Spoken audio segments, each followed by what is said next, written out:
Hi, welcome back, guys. So the last one of these I did went pretty well. People only liked my takes, only good takes, as far as I could tell.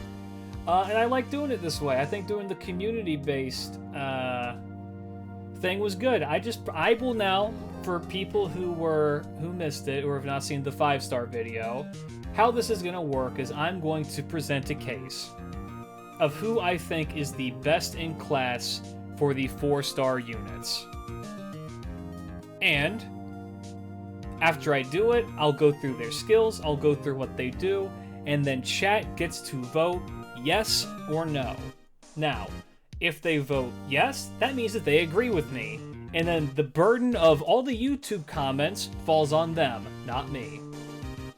Because then I've now presented my case, and I made a solid enough case in front of this jury of chat members that they all decided, yeah, Goatman knows what he's talking about.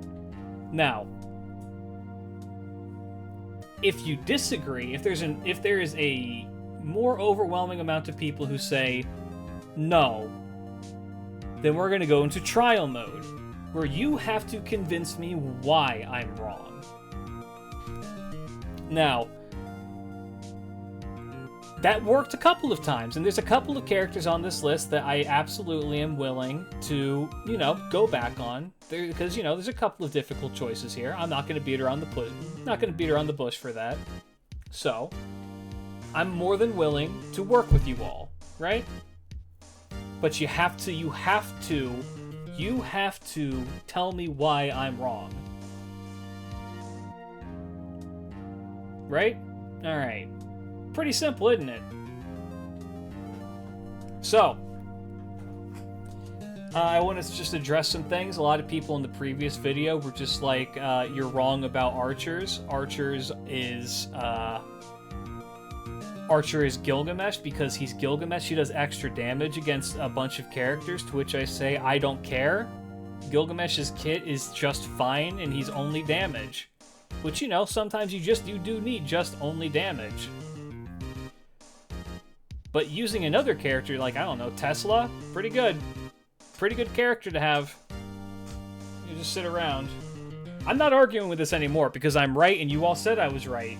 They're the ones who are wrong. They were not here to defend their opinion. So if you came into this, you're just like, Gilgamesh is Gilgamesh, he's the winner. Goatman has made us his scapegoat. That is correct.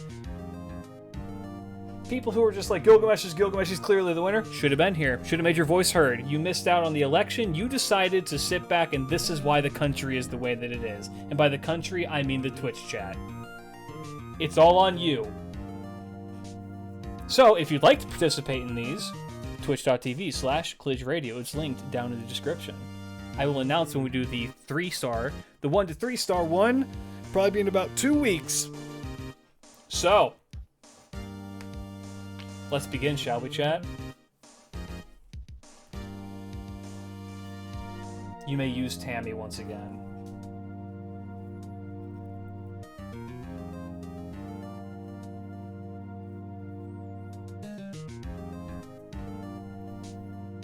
Come. Yes. On had he wanted to argue about Van Gogh, but also I love Van Gogh and so is he set my reason for why you. Yeah, Van Gogh is one I would have, honestly... I do think that she is the best foreigner. I'm not going to, go back on that. But I do think that the foreigner class also has a lot of really good characters in it. So, it is what it is. Alright, so chat, we're going to start off with the Sabers. Best Berserker is me.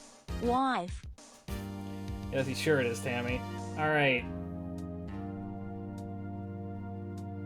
For the next generation of Best in Class, I propose setting a Best in Class for each option, single target AoE and support, because most... You know what? That's a good idea, and I like that idea. We will do that next year.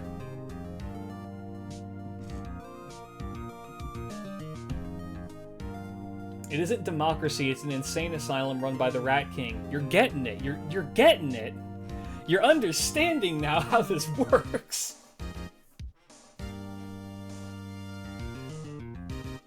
Alright, so Sabers. Chat, who is the best Saber in the game? Best 4-star Saber? This is including JP, by the way. This is in FGO period. Thank you for the affiliate anniversary thing. I don't know. Didn't know it was my affiliate anniversary.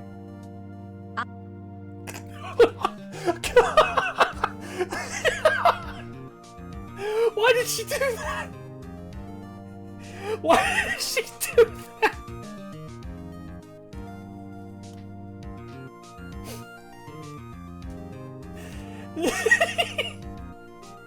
She got like shot midway through. Alright, I am seeing Salter or Bard. Ooh, I do have a Bargy bias. Saito or Salter? Probably Iori. Salter. Iori is the best. Salter. How about, for fun, you compare with the best in class? That for a lot of these, that's not going to be much competition. Saber Alter. Salter. None, it's a tie. Well, that's no fun. Iori is a 5-star with a 4-star stats. Hajime, Iori. I thought she was gonna hold the U, but no. Alright. Well, if you want her to hold the U, you have to, like, do U-O, U-O, U-O.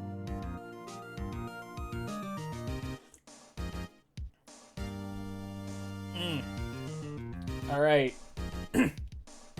Clearly, it's Rama. My pick, chat, for the best 5-star serve... Jesus Christ. U-O-F. Nailed it. The best 4-star Saber is... Salter because Shinjuku outfit. That's my boy Iori. That is my boy Miyamoto Iori. Science time. Yeah, Goku. Mr. I'd win, Mr. Bet himself. Iori is a disgusting character. Interesting theory, right? What's your proof? What's my proof? I'll show you. Well, let's start off with his deck. So, base stats 9999 and 11 248. Pretty good. Bring the parrot. Yes, the poor man. Pretty good. Chat, remind me, did I mute Tammy? Did I previously mute Tammy? For when I did my thing? I think I did. I'm trying to remember how I did that. I think it's this.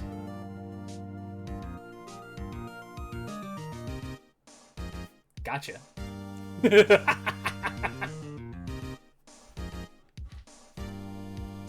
Alright. So. Pretty good stats for his attack and defense. Pretty good. His gains are pretty decent. Star Gen's okay. Quick Arts, Buster is great for him. 4-hit Arts, 4-hit Buster, 6-hit Extra, 3-hit Quick. Pretty good. First skill, Akin to Ice. Increases own critical star absorption for 3 turns by 500%. Increase own critical damage for 3 turns by 30%. Critical stars every turn for 3 turns. You get 10 of them. And then own mental debuff resist for 3 turns by 50%. It's real good. All of that on a 6-turn cooldown. So decently high uptime. There you go, it's a 50-50. It's pretty good. Good skill, fun to use. Solid things all around. Deceptively simple. Second skill, Crimson Codex. 30% battery, 20% attack for 3 turns. Immediately get 20 stars, and then burn the enemy. The burn doesn't matter as much, but it is a nice little touch. The rest of this effect, really good. Again, 6-turn cooldown. Very strong. And then finally, this maybe like the skill that makes him work the best, but increase own quick performance for 3 turns, and arts performance, and buster performance, all by 20%, and then reduce damage taken, 2 attacks, 3 turns, evade. 6-turn cooldown. Yeah, Yui synergy is very real for this, and I am going to include Yui synergy as a thing, as a talking point. Because, goddamn, if this isn't a skill designed to work with Yui. His kit is fucking stacked. It's a 50-50 uptime on most things, but like if you're gonna use like a Koyan or something, that drastically reduces this shit. Yeah, the 5-star ass kit. It's really good. Magic Resist B is good. Riding B. When does Iori ride shit in fucking Samurai Remnant? I don't think he ever rides anything in Samurai Remnant. Riding Saber's cock. Saber passive? I mean, I guess, but you know. And yes, I did get Alice on JP the Zob. And then I believe Anti-Saber. Yup. I know it's a Saber thing, but it's so fucking weird. And then his NP increases quick and buster performance even more by 20%, ignores evade, single target damage, gets stars. Guaranteed 5-star as well. Or not 5-star, NP 5. Yeah, and it ramps. That shit just goes up and up and up and up.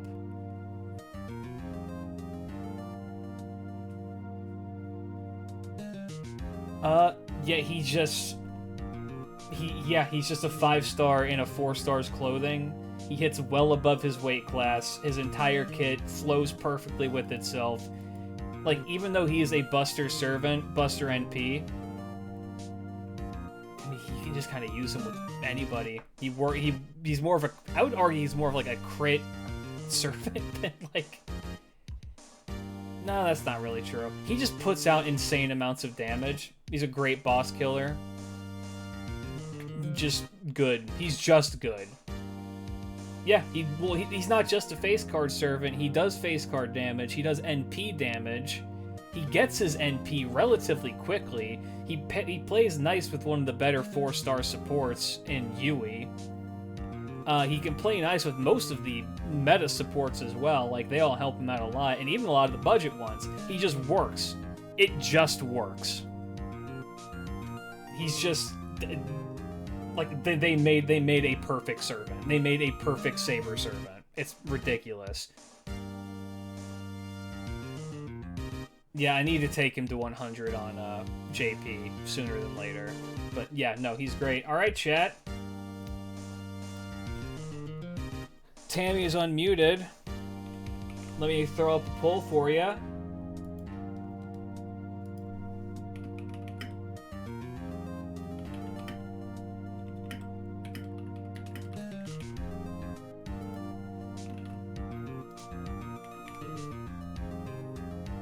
You have 1 minute, make your voice heard. Can we get an explanation as to why you didn't choose Salter? Iori's just a better servant, that's why. The reason Iori wins out is because the best ability is availability. I think Salter is a very strong unit. I really do. Salter... Like, okay. Show me Takeru's butt. What? But does he have a Shinjuku outfit? Not yet, he doesn't. They're gonna give this man something. Nice argument, right? But the autopsy report has been updated. Has it? I'm looking at the jury, the jury's, like, Salter has votes. story-like problems. Iori is welfare. I mean, that is also true. It is a bit unfair to say because, like, Iori does come at NP5, which is an absolute, like, step that he has above it. Even if, though, like, I don't want to say that even if you compare her at, like, NP1 and him at NP1, it's just... Iori has late arrival syndrome in a game that is 5 years old. I don't understand what you mean by that. If he has late arrival syndrome because he's good. Like, okay, this is the skill for Salter. This is, like, the skill for Salter. Iori already has bonus points because he's so easy to get as well. Yeah. Which is, okay, bust her up 50% for 3 times 3 turns. Grants self where she gets 10% every time she hits with a buster card. 3 times 3 turns, ignores invincible for 3 turns. Ultra is the game of Sabers just damage and Iori has a better rounded kit. Yes. Iori's kit is very well rounded. It has survivability in it, which I don't believe Salter does. So he can last in longer fights. Also, Salter has this. Like, bitch.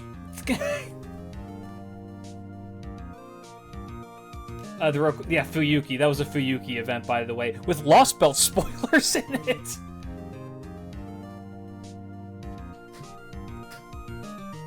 Never forget that. Honestly, I prefer that, though, because then you, as the reader, are just like, wait, what the fuck is happening? And you just think that it's still just kind of good. Yeah, this skill is ass. This skill is fucking ass. So if you want any reason as to why Salter might not be it, it's because this skill is terrible. 12% attack up for 3 turns. 5-turn cooldown, but eh.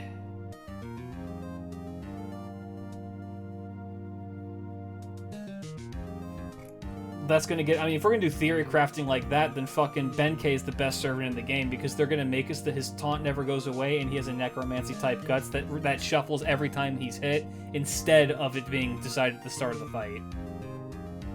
We have Sojoro at Hado period.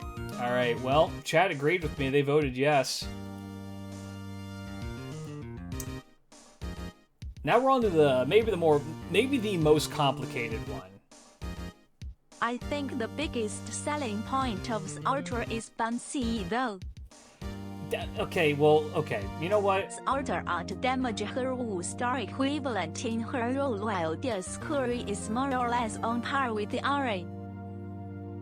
I completely disagree with that statement. That's just not true. Salter does outdamage her 5-star equivalent.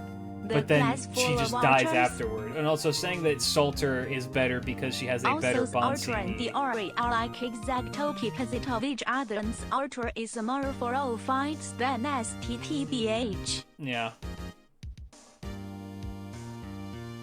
Yeah, it's just, I don't know. The arguments you guys are putting forth as to why Salter is better are not even remotely coming close to convincing me that she is better.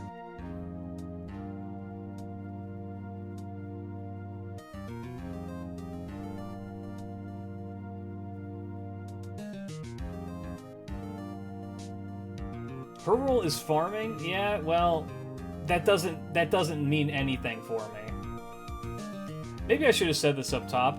When I do this list, I look at how well-rounded a character is and how many situations you can potentially bring them to. If Salter's role is just farming, then she's not going to be the best of the best. Like, the reason why Iori is good is because you can bring him to a lot of different content. You can bring him to multi-core, you can bring him to challenge quests, you can bring him to boss fights, you can bring him to just clear story, you can bring him to clear event story. You can do all of that with Salter as well, but Iori just does it better.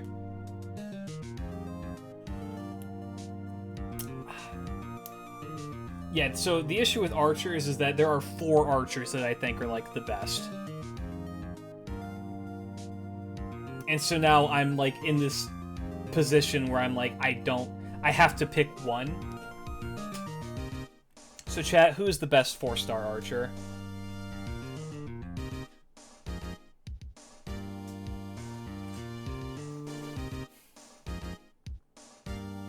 Summer Chloe, that's an Avenger. No, we're not pulling yet. Chiron, Zenobia. Literally whoever chose like 25% yes vote. Gonna say Mr. Hot Wheels. Emiya for farming. Eh. Pick the archer with the biggest booba. That would be Zenobia. Hot Wheels? Eh. Throughout heaven and earth, Psyche alone is Jane. the cutest one. Yeah, Psyche's pretty good.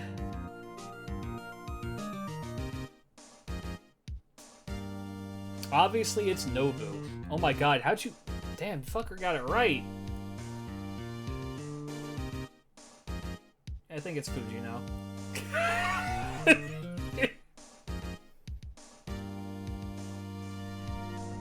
So if you want to know who the four-way tie, the fucking four-way tie as to who like the best archers are in my brain, it's Fujino, normal Tristan, Bob, and Saika. And Chiron is like kind of in there as well. But I'm pushing Chiron down just a little bit. It's those four. It is those four. All four of them are so fucking strong. But the problem is that they're all strong on so many different, like, areas. What about Chloe? Well, what about Chloe? Fujino, what damage I can feel? Should am I getting stabbed? I can't feel it. Like, Chloe is good and Chloe can loop. There are better archer options these days. Chloe's damage is okay, and she can still loop, and I think that she is good. I don't think that she's best quality anymore. They'll buff her. No, maybe. We'll see. Anyway. Chiron is unfair because you can't really judge supports on the same diagram as damage. Yes, you can. Supports are usually better. That's why Bob and Tristan are both there, because they both operate as supports and DPS. That's why they're up there. They're so strong in those roles. Chiron he's good. He lacks the X factor for me. Like, there's a lot of situations where I'm just like, okay, why would I bring Chiron when I could bring insert other character instead? Like, Chiron is like a placeholder support, which is why I have him over here. Anyway, I'm muting Tammy. Oh, I'm not covering MASH because MASH is good, and everybody has MASH, and you should level your MASH. MASH is great. Great unit, lover, EX tier, EX plus tier, best 4-star in the game, not debating it. Alright, so Fujino, 10,299 attack, 11,025 HP. Pretty good. Pretty well-rounded. Star Gen's okay, NP gain is decent. Let's look at what she does. First skill. Increases own buster performance by the very unusual 35% for 3 turns. But they look at her deck, yeah, quick art, buster, 3 hits on everything except her extra is 5.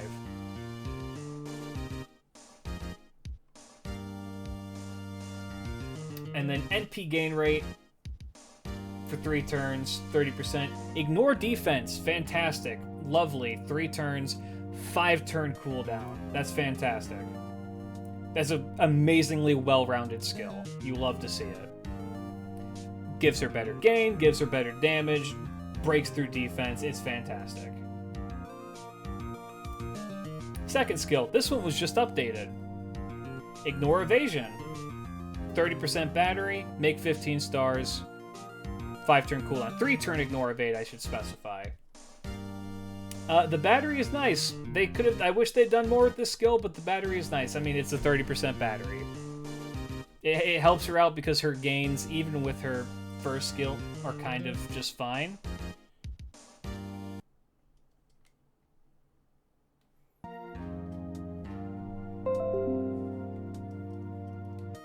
we go. And then a third skill. Reduces her own max HP by 2,000. Reduces own damage taken for 3 turns by 2,000. And gives her a Guts. 1-time 3-turn revive with 1 HP. She just becomes, like, the world's biggest fucking tank. Like, she absorbs so much damage. It's kind of ridiculous. But yeah, all of her kit, by the way, 3-turn cooldown. Sorry, 5-turn cooldown. So she has insanely high uptime on all of her skills. All of them. They're just good. It's just they're all really strong skills with great uptime. Year, what, 2, 3 Servant with this? Great fucking character. Passives. Magic Resist D is okay. Independent Action A+ is fantastic. Territory Creation B is great for her 2 arts cards. And then upgraded NP. Anti-World, except it hits 1 dude. Buff block status for 1 time 3 turns. Bonus damage to super large enemies, which is a lot. Not really. It's not as often as you think it would be, but then reduces their attack also for 3 turns. By 10%. The buff block, 1 time 3 turns is pretty nice. The fact that it's not just like a 1-turn thing, it's like a 1 time 1 turn, or just like it just lasts the 1 turn. 1 time 3 turns can mean a lot.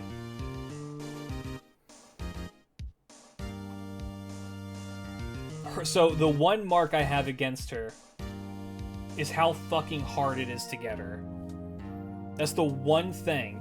The one thing that I'm just like, well, let's just look at this real quick. Super large enemies include, but are not limited to, these guys. And all of this.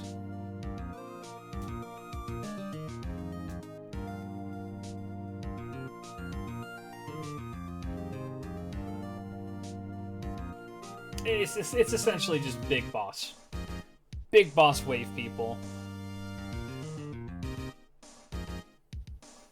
Imagine you're a Spriggan and Fujino changes her NP into Testicular Torsion no Jutsu.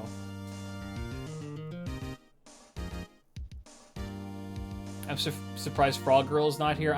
She is awake. I told her no. I said that for the sake of me making this for a video, us shooting this shit is not going to be okay. Even though I would love to have her here. We did talk earlier, though. It was nice. How's it going, Cam? Good morning. Yeah, so that's what I think. That's who I think the best archer is. Fujino. So, chat.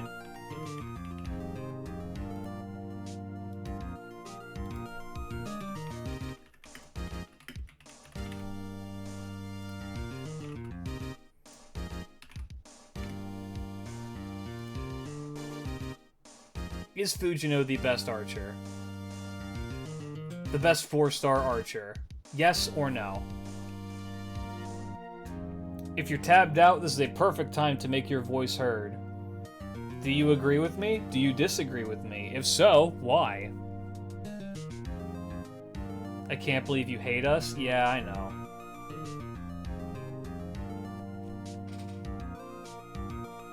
Ridiculous mat requirements aside, Fujino is the best archer. You see, I'm not taking that shit into account. I feel like that limits it too much. You know what I mean? Like, if we're gonna start being like, oh yeah, they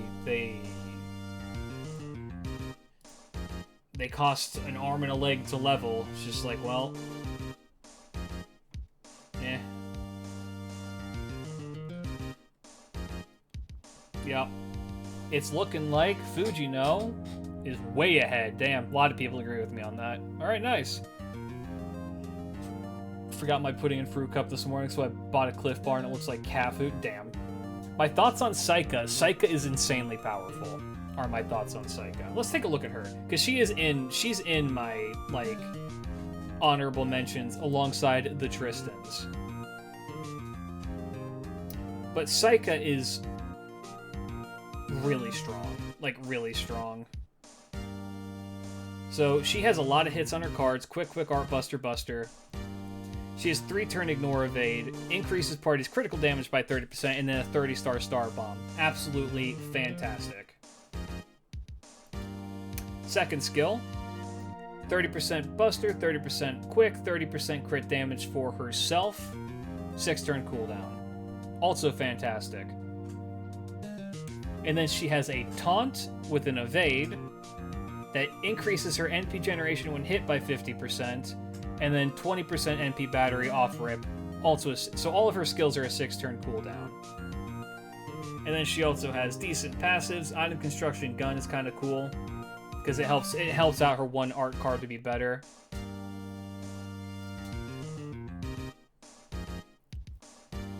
And this is a huge plus for her too, is anti-Berserker, so she just nukes them. And then she's also a single target quick, reduces crit chance, increases her own Buster and Quick performance by a further 20%, also free NP5. She hits like a fucking truck. My one thing against her is this. A low attack. She's interesting. So I think that this skill, her third skill, is a little bit awkward. The 30% party crit up is also very good. This skill is a great little battery, or little steroid for her. I think that she's good. I just think that Fujino's staying power is a little bit more. Happy anniversary, Klidge. Thank you. Yeah, I like her. She's probably the higher than Tristan and Bob in my brain. Also free NP5. She's good. She's really good.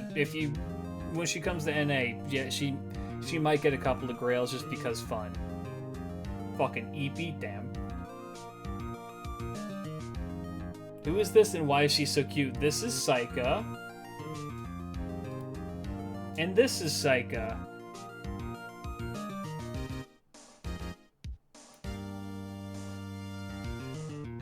She wants to marry you. When you summon her, she makes you summon a fucking marriage certificate. You don't need staying power, you just kill shit. Well, Fujino does both. That's why Fujino is higher.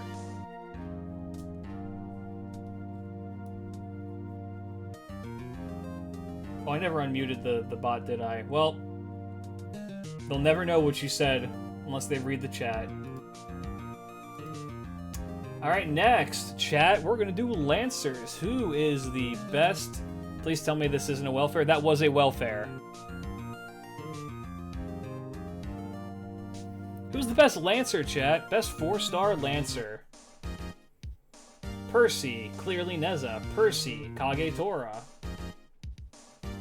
Percy. Rat Jams, you Lancer. Canis, Percy or Lam. Lalter, 4 stars? Yes. Percy, Kagetora. Percy, Chin Liang Yu. She's number 1 in my heart. Well, chat.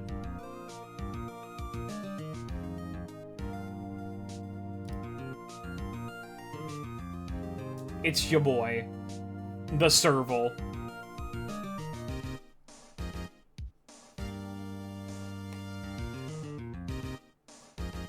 Oh! It's pretty good. It's your boy, the Serval. He does pop the fuck off. He does farming, he does challenge quests, he does a little bit of support, he does a little bit of everything, and he does a little bit of everything very well. Which is, in my mind, like a perfect servant. A character that can be brought to pretty much any scenario and work is what I'm looking for, and he does it all. So let's take a look at him. He's got that 9,168 attack, 12,112 HP. Nice and beefy for a nice and beefy guy. His gains are weird. He does actually gain decently well, even though his art card kind of sucks. 2-hit art. 5-hit extra, though, is pretty good.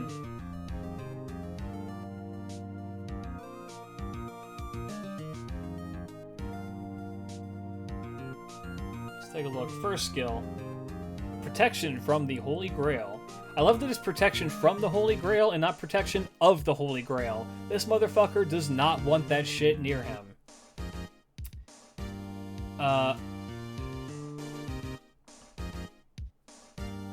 Yeah, increase own arts performance for 3 turns by 30%. Own NP gauge by 20%. Party's NP damage for 3 turns by 20%. 6 turn cooldown.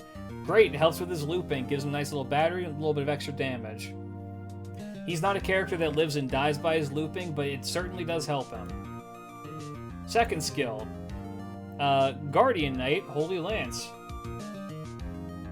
It's a taunt for 3 turns. Increases own NP generation rate when taking an attack for 3 turns by 50%. Psycha has this skill as well, except Psycha has an evade on it. And this one has a... Well, this one also lasts for 3 turns. Has a 5-turn cooldown. It's nice! Pain and suffering await you. Junkyard Wolf, thank you for the resub. Welcome back. Glad to have you back. And then the third skill is a targetable invincibility with a heal for 2000 HP, 6-turn cooldown. Good! All around it's good. He's beefy. He has a little bit of team support. He's a good tank. Normally you're just want to put this on him.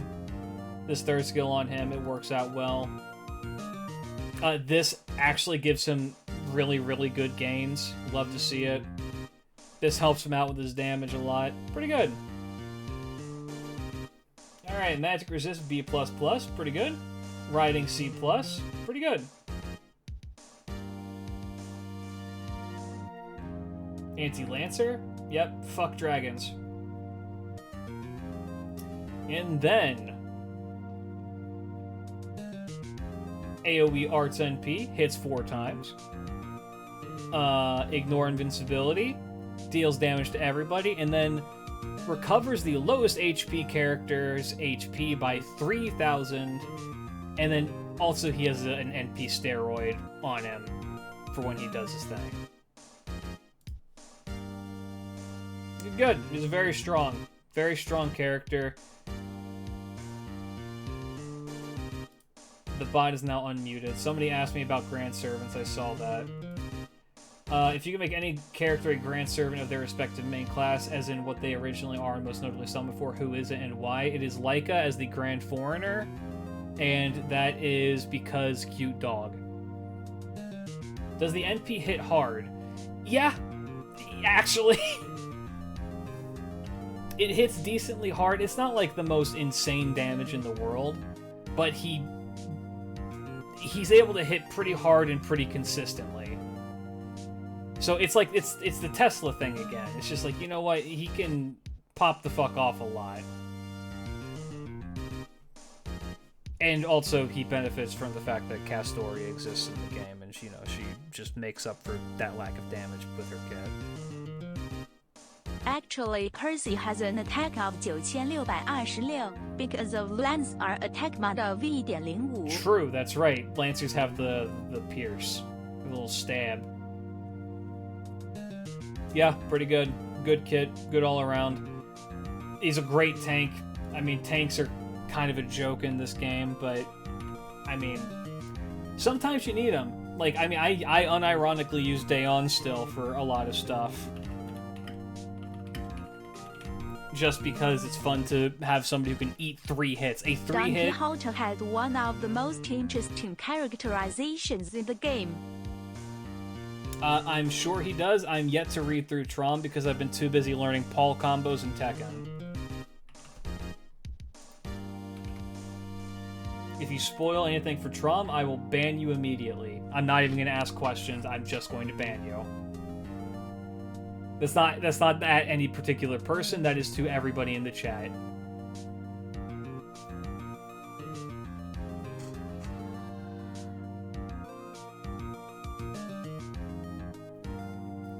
Taunt is still valuable? Yeah, Taunt is good. Taunt is always good. Well, not always, but you know what I mean. Like, when you need it, it's there. When you need it, it's amazing. And Percy, in terms of being someone who taunts and then benefits from the fact that he has a taunt, it's pretty good. His the one thing with him is that this skill, which is targetable and can be used for an ally,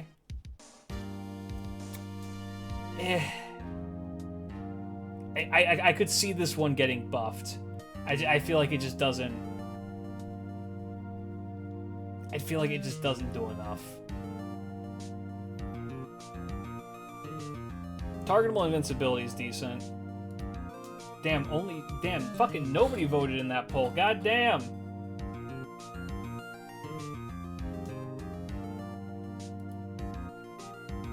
One bad skill does not invite a buff.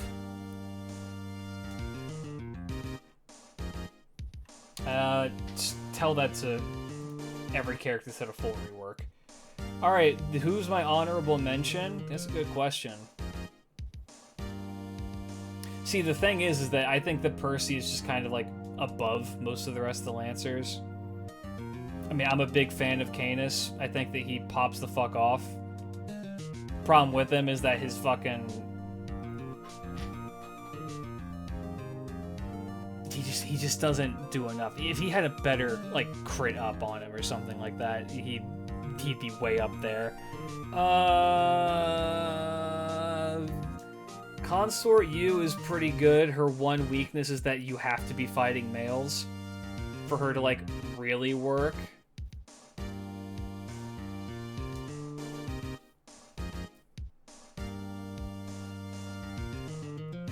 Like, she definitely wants to fight against males, but she's pretty good without them. Kind of forgot what Kagetora does. Kagetora is also pretty good. She got buffed recently. Didn't Kage just get a buff? Kagetora, she also got buffed recently too. Yeah. Where is she? Where's the tiger?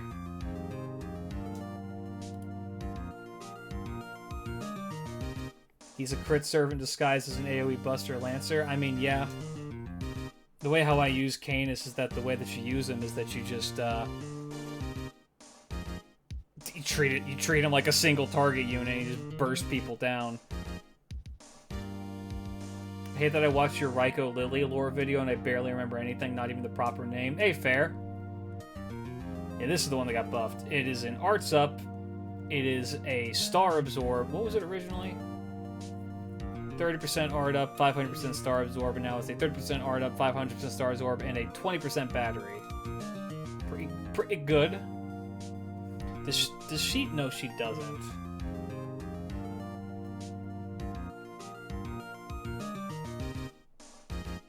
Yeah, the battery's good. It helps her out with her consistency. She can loop fairly well. For some reason, she has a disgusting art card. The one problem with Kagetora... Wait, hold on. Yeah, that's right, and it buffed this from 1 turn to 3. Which is important. Because all of the rest of her fucking shit, like this skill, if this skill was a 3-turn NP generation up, she would probably be better than Percy. Like, not even joking with that. If this was a 3-turn NP gen up, she would be better than Percy. She could just forever loop her NP. Like, why is this 1 turn? Why is this fucking 1? It's only 30%. It's so fucking dumb. Like, make it a 6-turn cooldown, 3-turn. It's so much better. But, I mean, yeah, she still does good. I think Percy just outclasses her. Alright, chat. Well, I am currently 3 for 3, and we're moving on to the cavalry. So... Riders, am I right? Who's the best 4-star rider, chat? You tell me.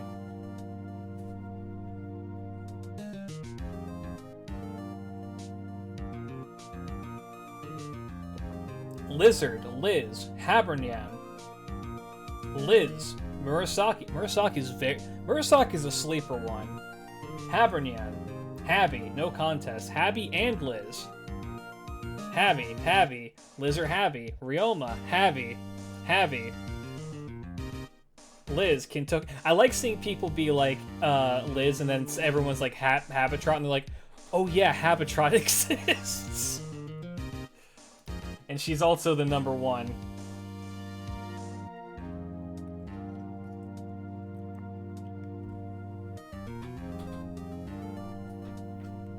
Habitrot, very strong.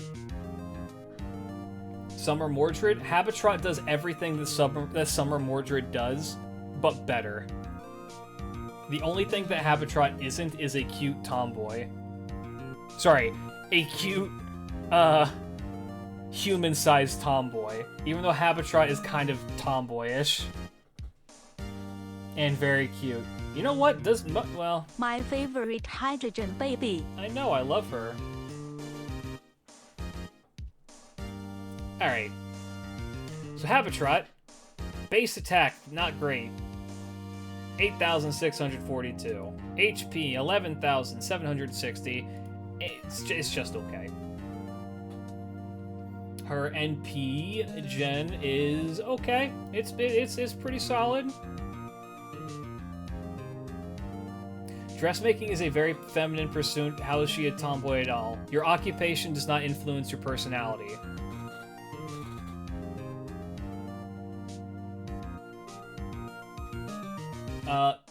4-hit quick, 3-hit art, 2-hit buster, 4-hit extra. Pretty good.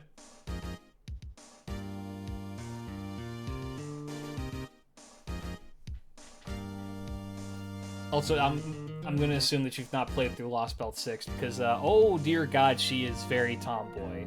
She's not like anime tomboy, she's like an actual tomboy. Rough and tumble, shit talking. She good. Alright, first skill. Recovers. It's targetable. 1 ally's HP by 2,000. Debuff immunity for 1 turn, and then increase their star generation rate for 1 turn. 3-turn cooldown. Holy fuck!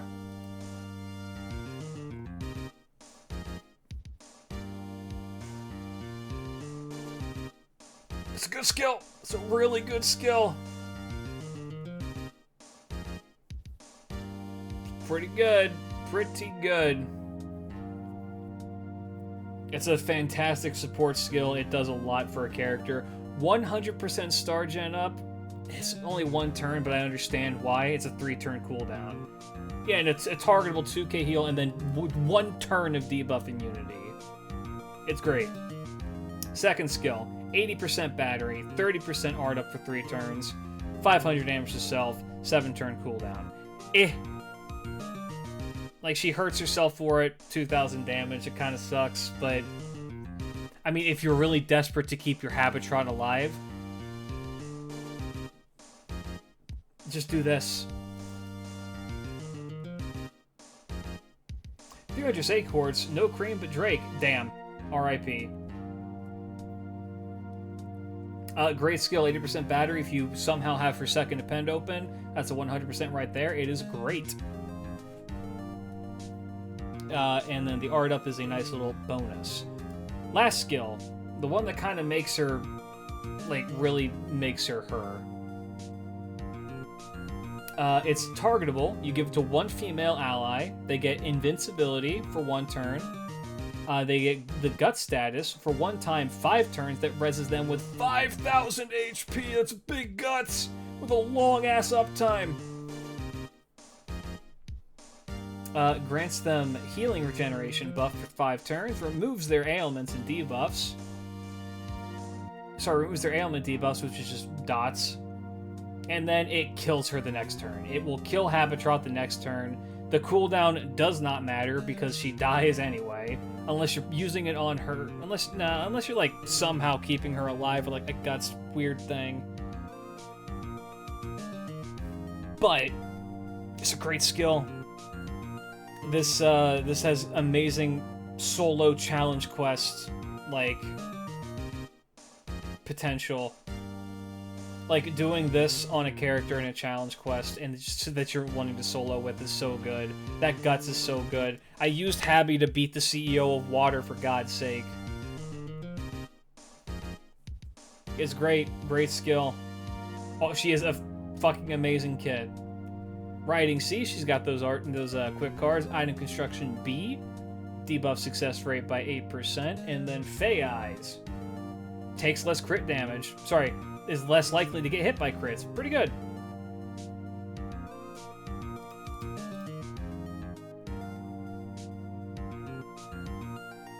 And if it couldn't get better,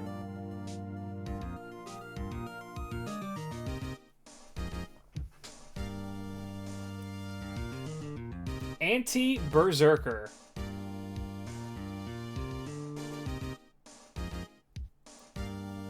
Fantastic.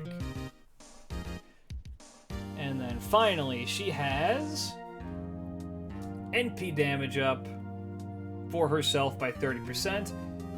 Ignore defense, reduces her own critical star absorption by 100% for 3 turns, and then makes 20 stars, 450% damage scaling up. God, she's fucking... It hits like a fucking truck. It really does. And it loops super easily, like disgustingly easily. So you can use her in farming, double Castoria farming, and she does fantastic. You can use her in challenge quests, like I said before, just because her skills are so good. She can wipe a wave like in front of you for a multi-core thing, give her a thing, and then she just pops the fuck off and leaves. The only thing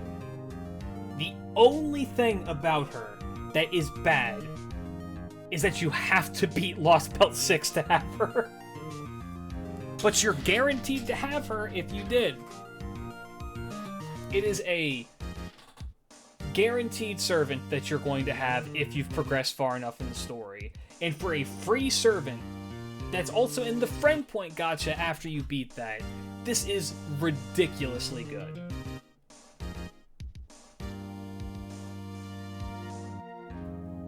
Yeah, great unit, fantastic unit, highly recommend. She just does everything. Like, the one thing that she isn't is a boss killer, and that's it. So chat, I'm gonna put up this poll now. I expect you all to vote.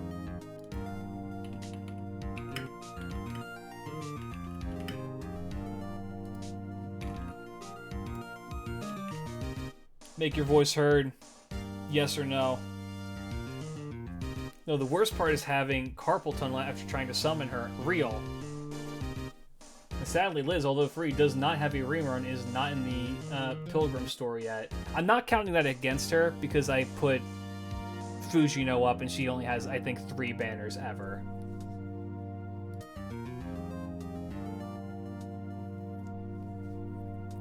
Yeah, I'm not counting accessibility against the unit. Otherwise, I could not in good conscience put Happy here,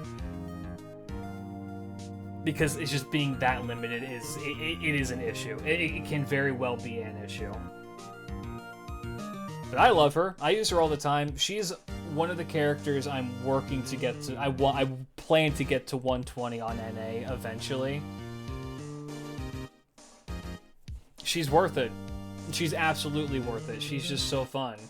And the vast majority of chat agrees with me. Well, damn, we might just be on a full Klidge is right streak, aren't we? Aren't we? Alright.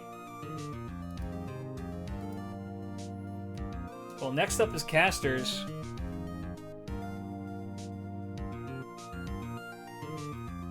Chat, who's the best 4-star caster? This one might be a bit complicated too.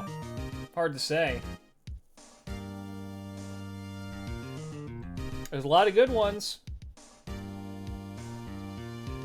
Yui, Nito, Babbage. That's not a... Okay, Santa Martha, Yui.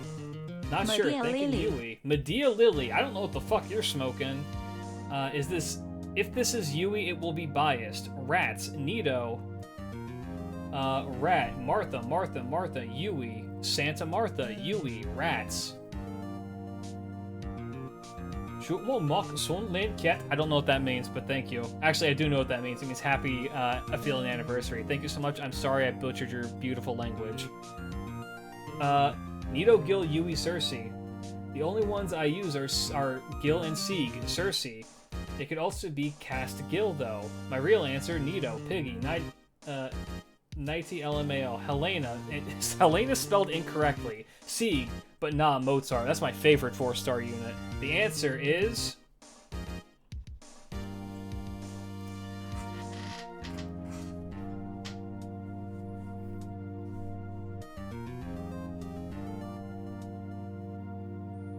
Bias moment. No, not at all. Why are you making Yui leave? She just won! She won! It should be Yui arrive! Yeah, that's what I thought.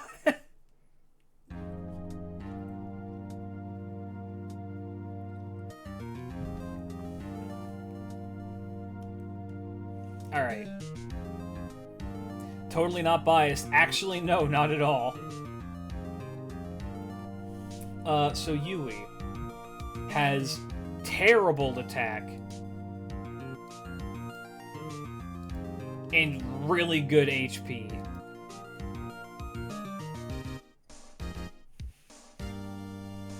Your Yuis are sending me mixed messages.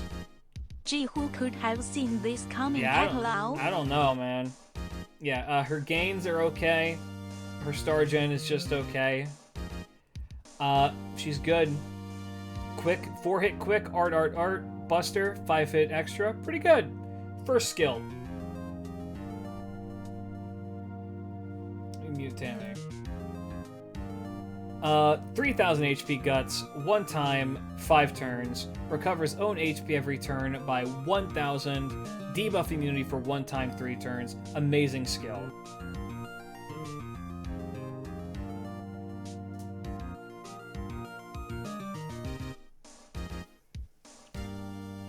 Yeah, it's a guts that lasts almost the entire uptime. The debuff immune is fantastic. The HP per turn is great. It keeps her healthy and in the fight. Which she is great for longer fights because of this. Second skill. Charges party's NP by 20%. Increases party's NP damage by 30% for 3 turns.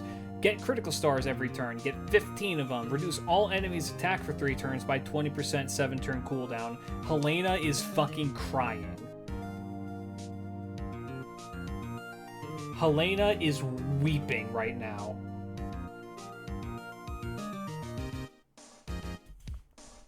Ugh. Helena has this exact skill, except it's just the battery.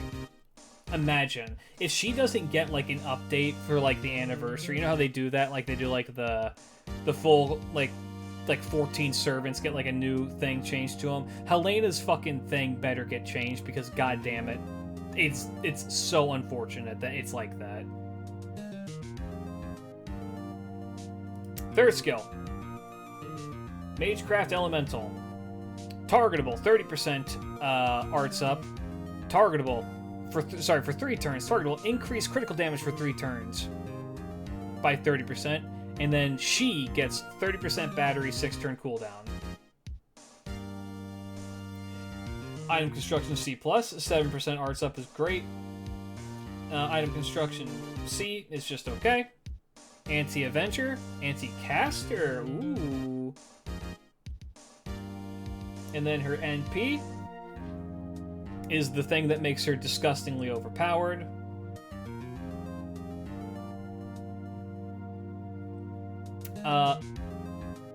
If they have a permanent, or sorry, if they have a non-permanent quick up, they get more attack, 20% at lowest. If they have a non-permanent art up, which she can give to anybody, she guarantees give this to anybody. 30% crit up. And then Buster, if they have that up, they get 20% NP damage. And then she also just recovers the party's base HP by 3,000 at minimum, up to 7,000 with overcharge. Now, I've seen some people say that this is like fucking ass backwards. I completely disagree. So one of the things that Quick kind of lacks is just like raw damage. It's the weakest card in the game, and it makes up for it with this one. Arts highly benefits from being able to crit. So many Arts units are also crit units, so this is only good for them. And then Buster units love to use their NP. So even better, they get to hit their NP even harder. All of these work fantastically well. Now,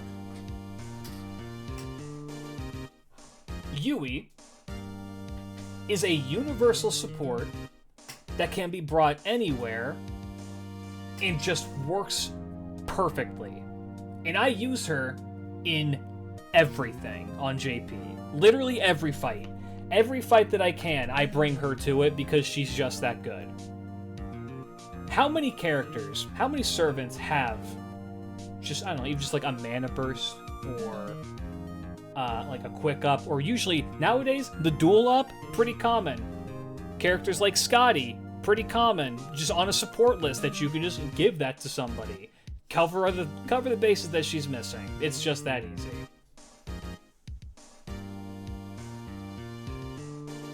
She covers all of the bases. She just makes a character win more. Like, all that she does is just make it so that you are going to be more successful in any endeavor that you're doing. The big drawback is that her own attack is kind of ass, and her gains can be kind of slow at times, but she has so much built into her kit to actually be able to, like, make it function that it's just fine. It's just fine, it just works.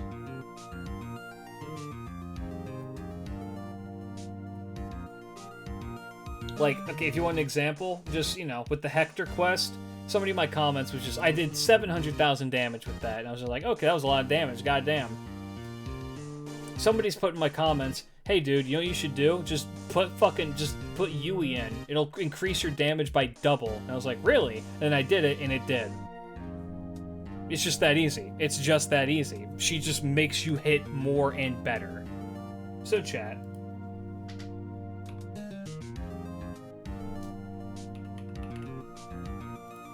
Do you agree with me? Have I convinced you?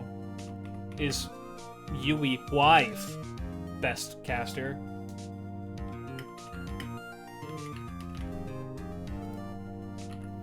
She has 2 emotes in this stream, so I mean, obviously she's good at something.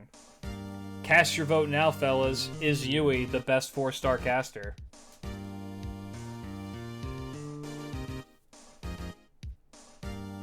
Ooh, it's close. It's really... Oh, it's tied. Oh, it's tied. It's still tied. The only downside to Yui is for the Coomers and the Gooners, because she only likes Iori. Her Valentine's thing indicates that she has an affection for the Master, but I think that romantically, yeah, she's for Iori, and that's okay. Guys, please, you can't tie this. Somebody if you don't vote, I'm going to vote. It can't be a 9-9. Somebody has to vote this. There you go. There you go. God fucking damn it! You cunts!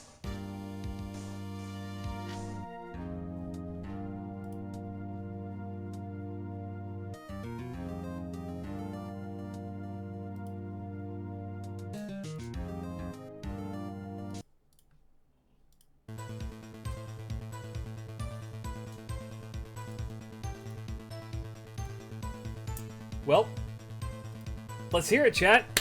Convince me. I'm counting this as enough people disagree with me. So, who? Explain. Who's better? Tell me why. Who is better and tell me why. The floor is yours. Caskill, defend that statement. Mash isn't a caster.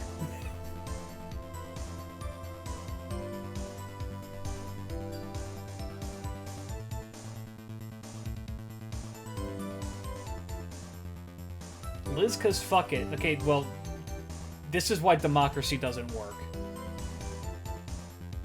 I don't know, I just voted no to cease and Tig, you son of a bitch! Helena, I'm guessing cause I'm trolling. He can support, he can DPS, he's my husbando. I see. Oh, fuck, Edison? Ah, I like Edison. I would never say he's the best 4-star caster. Like, as somebody who really likes Edison. That's when I'm just gonna shut down immediately. I like Edison, but no. He's support, he is a DPS, and basically a star bomb to every attack. I have NP5 Gil in US and JP. He's outdated. So, okay, let's look at what he does. This skill is very good. Self-targetable, self-NP gauge by 30%. Party critical star generation by 100% for 3 turns. Charges party's gauge by 20%. So he gets 50% battery off this. 7-turn cooldown. Good skill. I'm not going to deny it. That's a good skill. Charisma A+. Straight up just attack up.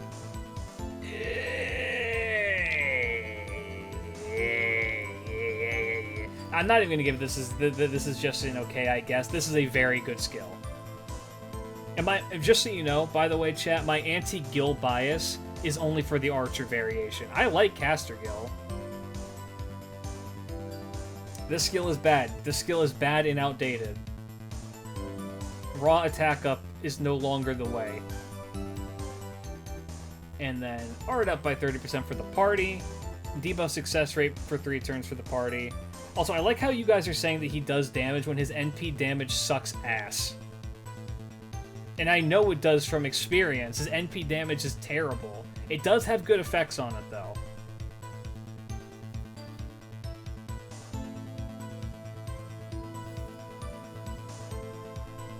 Deals damage to all enemies, increases defense, increases party's critical damage by 30% for 3 turns, and then also reduces enemies' defense. What NP level do you have him at? 5. Because he spooks me in the gacha.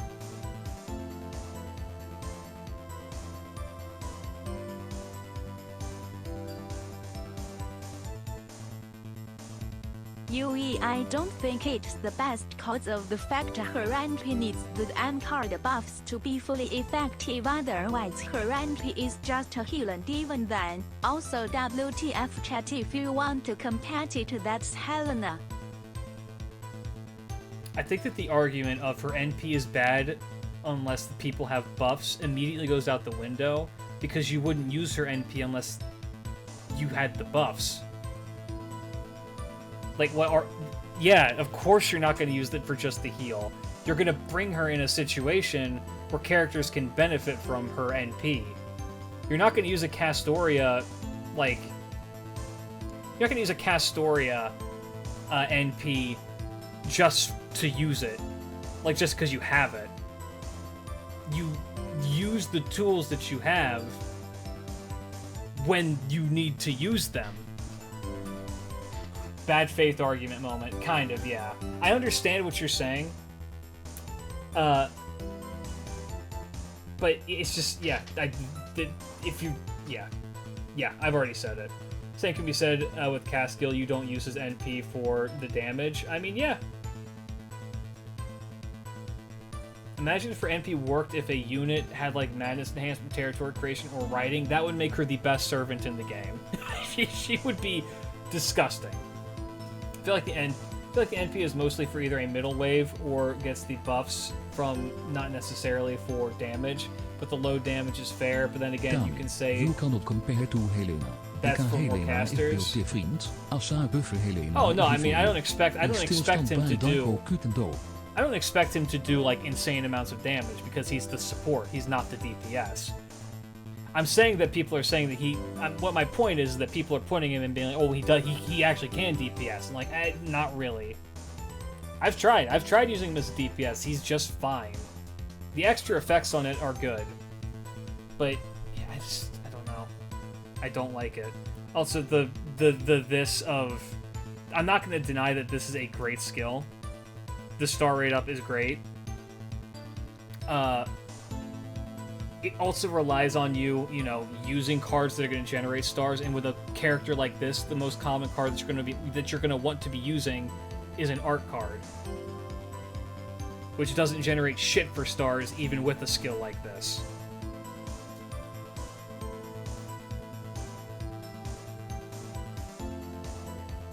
Let's not compare Castoria with Yui, as her NP is just broken. The attack up with the cleanse and special invulnerability. I know, I'm aware of that, but I'm saying that you're, like, even with an NP that broken...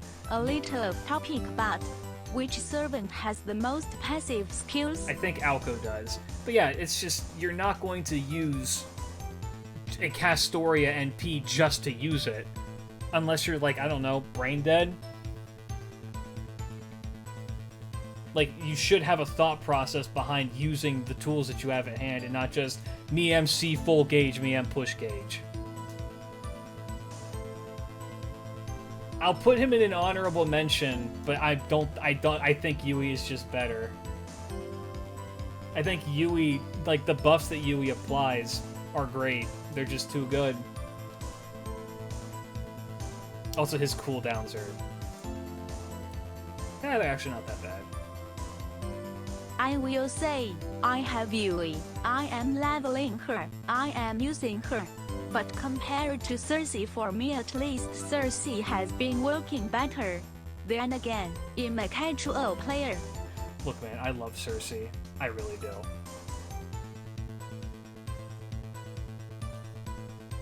The bird is not on either of their level. I love Cersei. Cersei is great. Cersei's adorable. She is not on that level. I like her, though. Cersei's fun. Cersei's a fun unit to use. Somehow has only ever had one buff. Girl needs a fucking buff. She somehow works for... well, I'm glad that she does. I really am.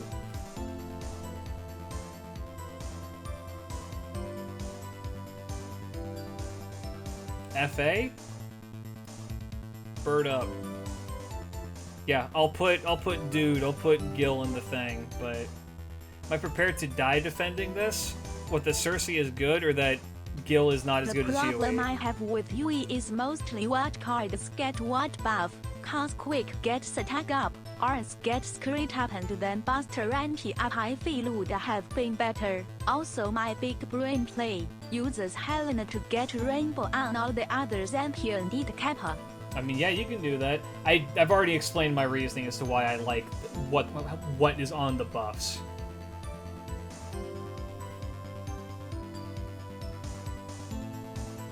Also, am I tripping? Or you said Quick gets attack up, Arts gets crit up, and then Buster and PM. That is what they have. You're saying that you feel that would have been better, and that is literally what the characters have. Like that's what her NP does.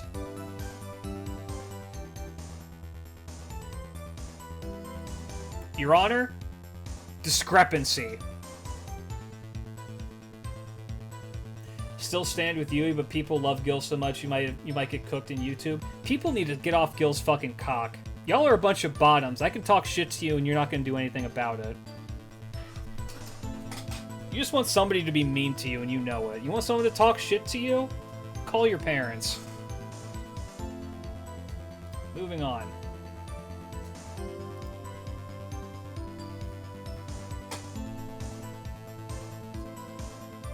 Anyway, assassins.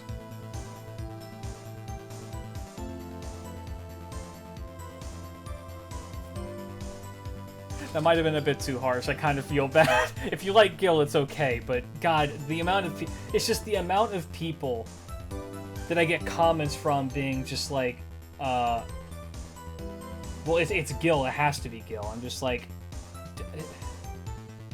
good reasoning. Sorry, dyslexia moment. I meant that would have preferred if some of them would get changed, like crit being on Quick instead of Arts. I personally very much like the distribution because I feel like it makes up for the things that they lack, and also improves the things that they're already good at.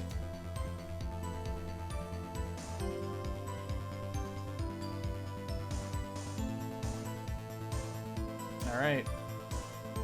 This one might be my most controversial opinion. So let's see it. A tie between Summer, Thrud, Hilder, and Ortland, but it's Thrud. Nah, that's Ortland. Summer Valk. I'm a Gilsemp. Dad would never. We don't want crits. Nightbright. Assassins. Lacosta or Shiki. What if best I assassin is assume you picked Taisui? Summer Valks. Woo, Shiki, of course. It's Star Hassan. I've been playing too much fucking Nikkei. Woo, Lacosta, woo, Chiome. God, I do love Chiome. I love Chiome. I kind of want to grail my Chiome. I love Chiome. She's so much fun to use. She's really good. I really like her. The answer's Lacosta.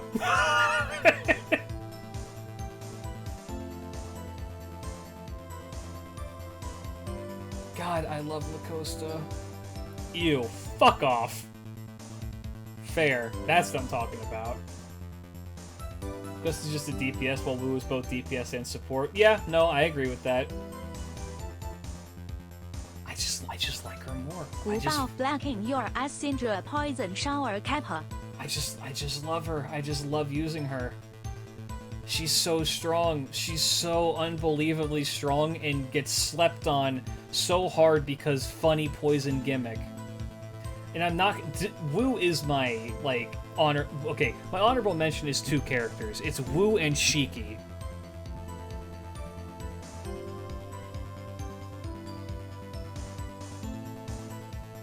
Why does Lacosta make me think of Alec? Haircut.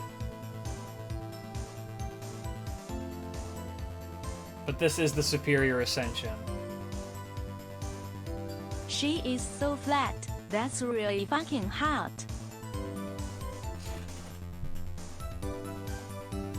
Excuse me.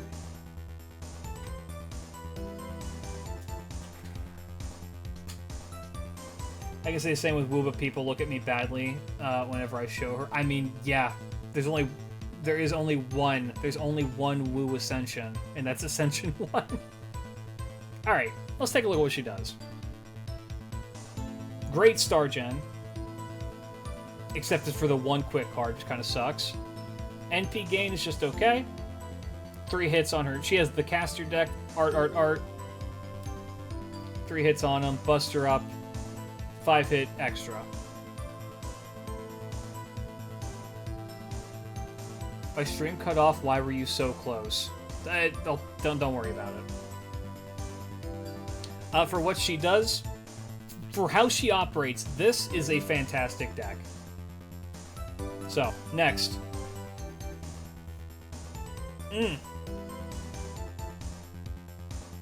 First skill. Poison for 5 turns to all enemies. Increase own art's performance by 30% for 3 turns. Increases own NP generation up for 20% for 3 turns.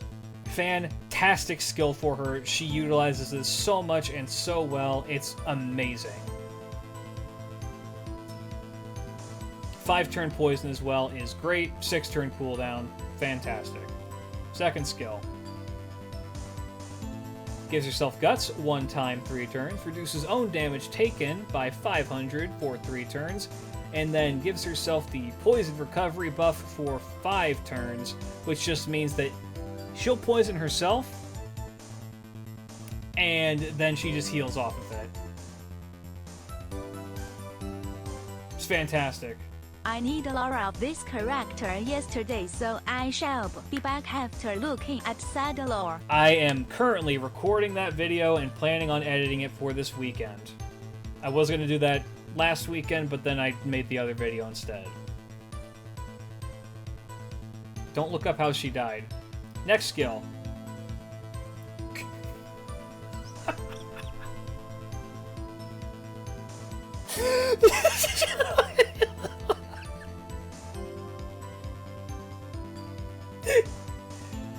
I love Fate's skill names. I love Fate's skill names so much. Yeah, why is it in parentheses? Cooking brackets mushrooms. Sorry, not mushrooms, Oh, mushroom. damn. She cooking. This was... I didn't know. I didn't know that's what this was called. I only use her in JP. Oh shit, hold up. We're still in trial, but I feel like I'm gonna be playing this afterward anyway. Yeah, God, that's so funny. That is a great skill name.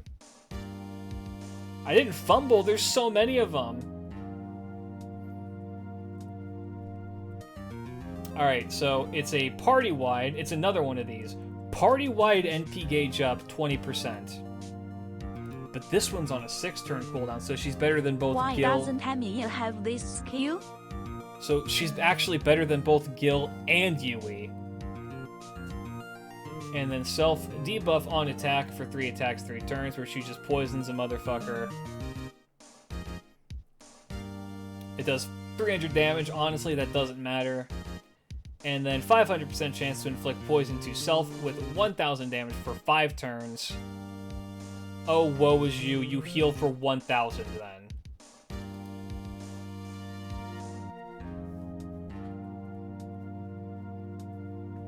And then she has Presence Concealment B for more stars off her 1 fucking quick card.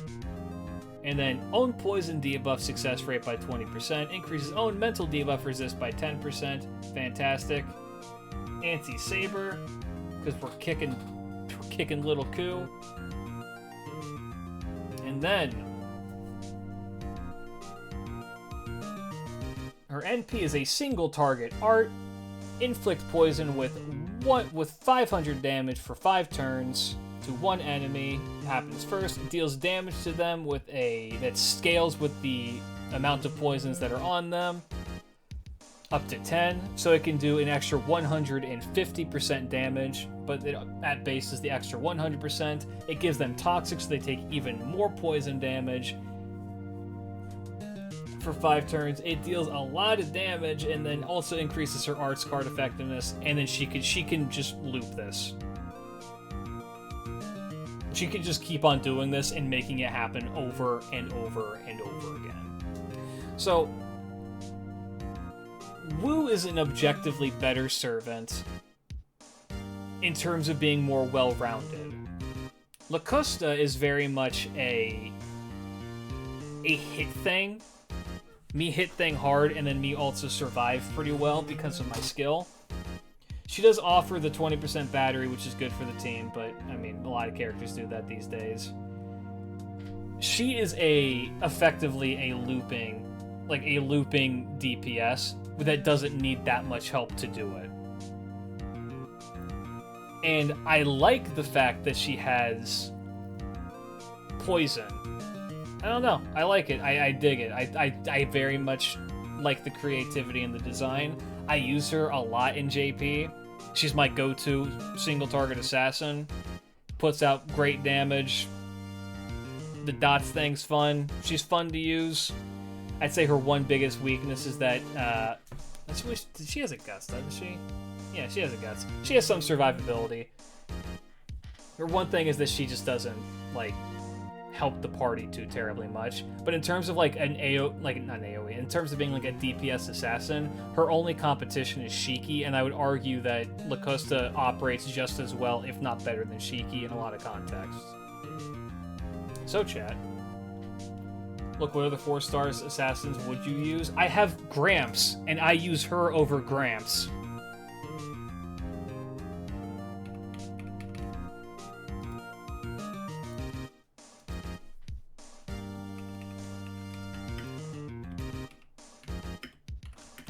So.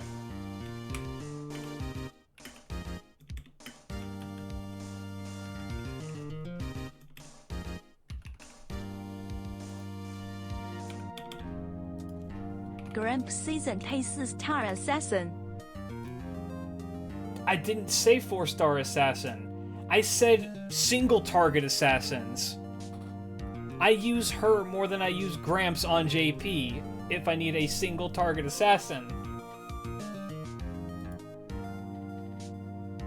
Vote, chat, vote. Let me know what you think. What is it about Lacoste and Giraffe? If you tie it, I'm skipping it. If we're not doing this again. If it's a tie, I'm just gonna say I'm right. Because now knowing that you guys said tie it just to troll, we're not doing that shit. Vote with your heart. Oppression? What about this? Where did you think this was a proper democracy and not just a dictatorship?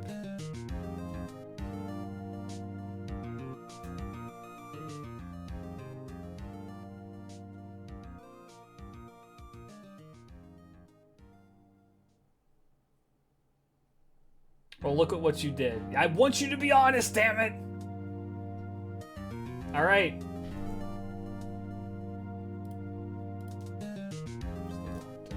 Fuck.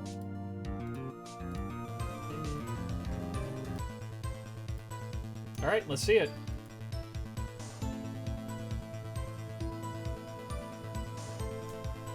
Feels a little niche. I disagree. This is being honest. Wu is a better all-around unit. Let's look at Wu. I'm just gonna say this right now. I think that Lacosta and Shiki are equals in a lot of ways. I just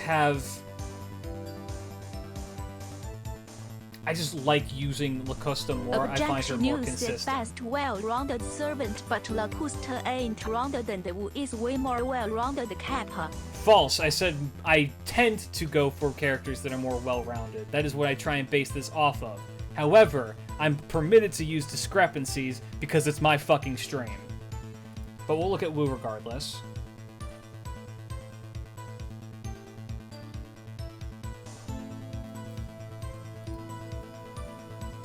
Your Honor, circumcise that guy. Alright. So.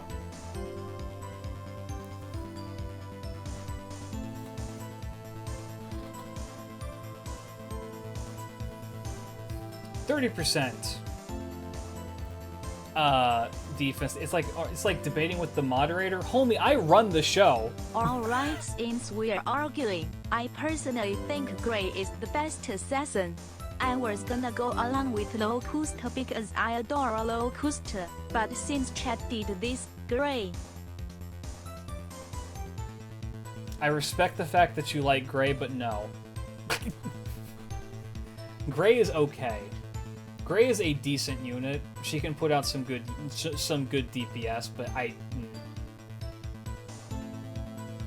you know what? Let's just do a thing. Let's just do a thing. I just want to see this. I just want to see this.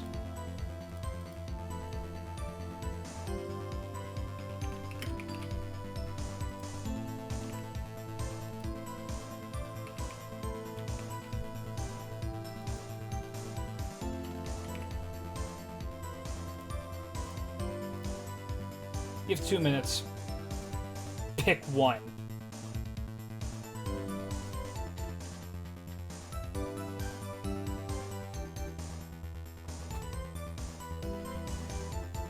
So Wu has the buff block 1 time 3 turns, which is good. The burn is She really doesn't utilize it, which kind of sucks, but you know, it's just like fucking Yori's thing. Reduces own defense for reduces one enemy's defense for 3 turns by 30%. 5-turn cooldown is a great skill. She does have the upgraded Imperial Privilege. Fuck! 60, it is still 60% each, kind of sucks. But, you know, it's not as bad because now she does, you know, critical damage up by 30% for the entire party. 10% NP gauge for the whole party. I refuse to believe Wu is better. Wu's a really good unit, dude. Wu's a really good unit, dude. And then Charisma of the Emperor, 20% attack up, 20% quick up, 3 turns each, 5-turn cooldown. Upgraded NP, removes buffs after damage. God, that sucks. Oh, that sucks. Why does it have to be after?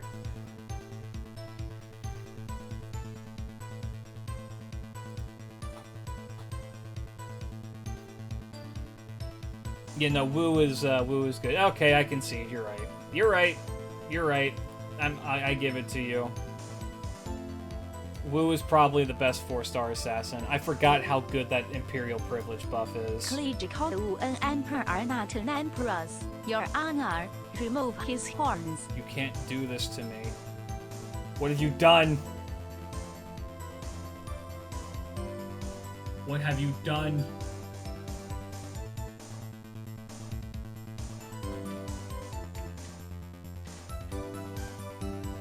did this. Look at what you've wrought. Anyway.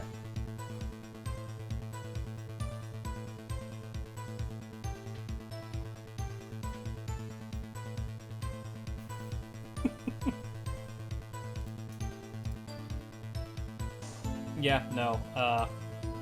Yeah, Wu. Yeah, you're right. You've convinced me. Wu's better. I do still very much like Lacosta, but I'll give it to you. Wu's good. Wu's very solid.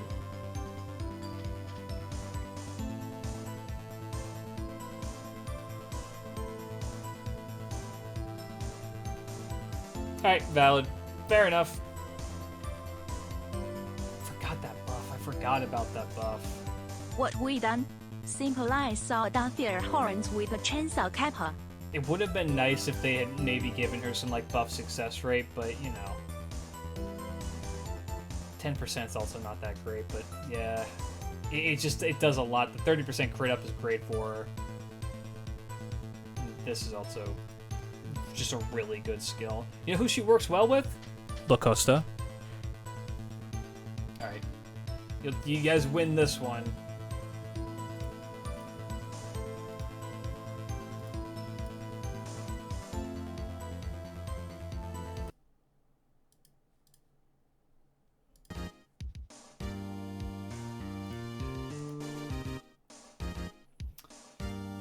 Alright.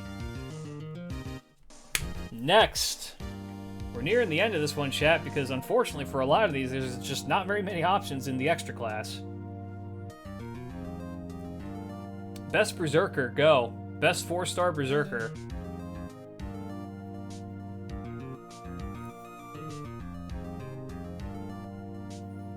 Probably Cream, but hope this Sono G is in consideration. Zerkalot, Heracles, wife. Taisui exists. Summer Jolter with a K-scope. Herc, man. Summer Nobu or Mori. Mori is not a 4-star. Fucker. What? Cream, John Fate, man or Herc. Herc, I'll be honest, aside from Herc, I can't think of any other Zerk that's even close. Ibaraki. Herc if CE is involved. Well, it is part of him, so it is involved. Shinpachi. I love Shinpachi. Regular ass man. Soldier Boy is such a unit. Alright, Cream Man, I'm slipping. Regular man, Lancelot, Dad, Dino. Krim is my answer. And the answer is...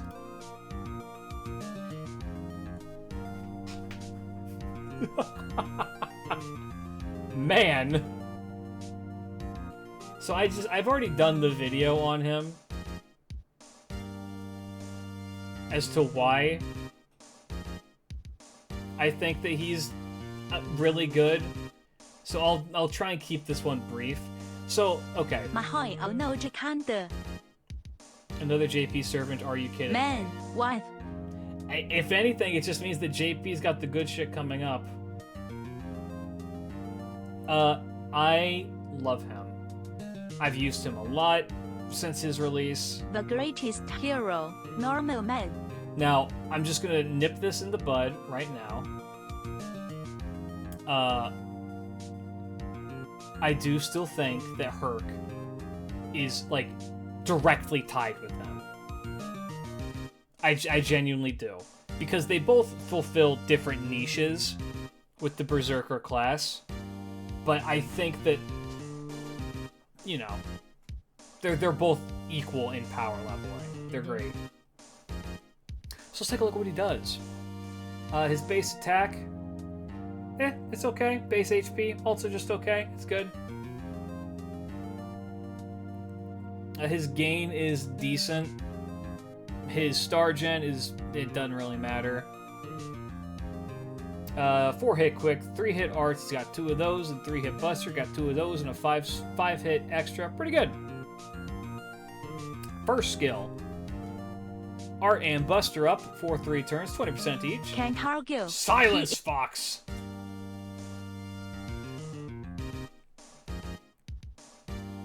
And then he has the weird anti-death evade, which means that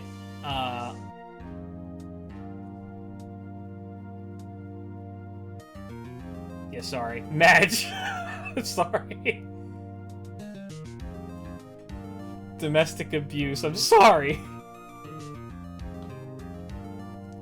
It means that if he would, while this is active, if he would take lethal face damage, which is NP or like just straight up attack or anything like that, it doesn't kill him. For 5 times, 3 turns, 6 turn cooldown.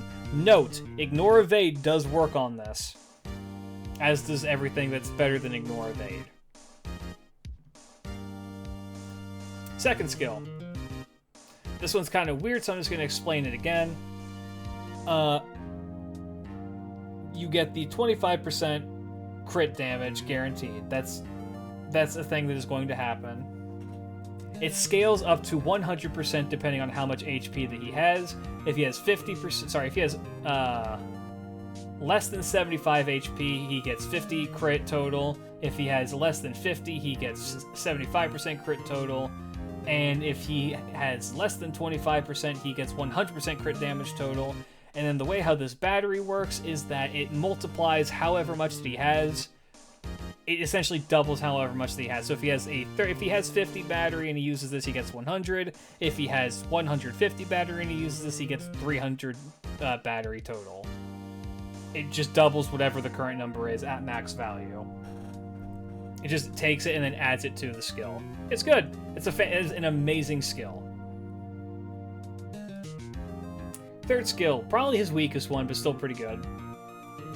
It's a delay that changes all of his face cards to one of your choosing, either a Quicken Art or a Buster, and then also increases its performance by 30%. This one requires a bit more timing and is a little bit awkward to use, but is still very strong. I mean, just like the turn that you know that the turn before you know that you're going to NP, unless you're just like doing a comp where he's just going to fuck around with it. Just Buster up, it's great. And yeah, the name Near Eternity Asceticism in Pagoda to learn 100 tricks. All of his skill names are like this. Borrowing from Chakravatan to Palanka at will. Pilgrimage away from death and killing. Who the fuck is this guy? And then his passives are all very good. Presence Concealment A, 10% star generation. Knowledge of the Soa is good because he's a Berserker, so he just takes less crit damage, which is good. And then he can't be terrified, can't be confused, and he can't be skill sealed. He's too dumb. It's good. Anti-caster. And then his NP ignores invincibility, ignores damage cut, hits one person, does even more damage if they have defense, and then he kills himself. It also gives him an attack buff. So, his face card damage with his base buffs is pretty decent already. Like, it's nothing to sneeze at. Hell's he's Berserker. He's pretty sticky as well. And then the beautiful thing with him is that if you need to use his NP, it hits like a goddamn freight train. It's nearly impossible to avoid. In fact, if you try to get around it, he hurts you more for it. And then he just pieces on out. What's his NP look like? He literally just teleports behind you and punches you and then dies. It looks something like this. So a lot of people may be like, well, him killing himself doesn't seem that good. It's like, well, in a way, I can understand why you may think that, but in another way, it's pretty useful to be able to cycle him out when you don't need him. Like, it's fantastic. Yeah, necro looping if you're a psycho. I would say, maybe, Chloe looping. He can loop with Chloe, do 1-1-1 stages, and do crazy damage with it. Yeah. So here's what I'm going to say. I think that if you have an older account, an older FGO account, like if you're up to date when he drops on JP, he is going to be the best 4-star Berserker. Hands down. because he fits in nicely with what the meta will look like in 2 years. He fits in beautifully with that. Pops the fuck off with it. It's fantastic. If you are a newer account, Herc is the better option. Because Herc will still just help you out getting through like a lot of like the story, a lot of the things that are going on. Like Herc will help you climb up the ranks pretty effectively.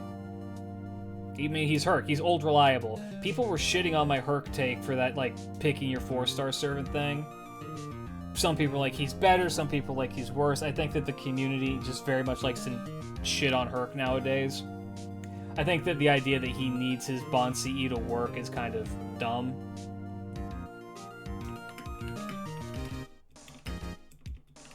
I mean, it definitely helps him, but he can work without it. Hey, look at hat. So please go ahead and vote. Make your voice heard. I find Herc a bit out of date personally. It's hard to say if a character is out of date when their whole gimmick is that they hit hard and then they live forever. There's still a lot of, like, practical applications to bringing Herc with you. It's just that a lot of, like, what a lot of stuff is, like, I don't know, it's just, he's just good, but you don't always need to just hit a guy. As the game has progressed, strategy has become king. And by strategy, I mean just use double Castoria. So somebody had said that he has a really good Bon CE. I remember seeing that somewhere. Oh my god, it is. Increase NP damage by 30%. Guts status 1 time. Oh, that's actually amazing for... Oh my god.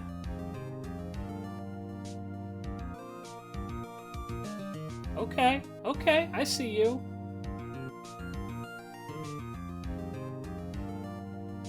So he just hits harder and then can hit again. I guess it doesn't matter if I'm not convinced. Well, the people have spoken. I could see them in the future buffing this skill just because it is I like it. This feels like an experimental skill, right? This feels like something that they're playing around with to be like, let's see how they react to this and see how powerful something like this is for this character, right?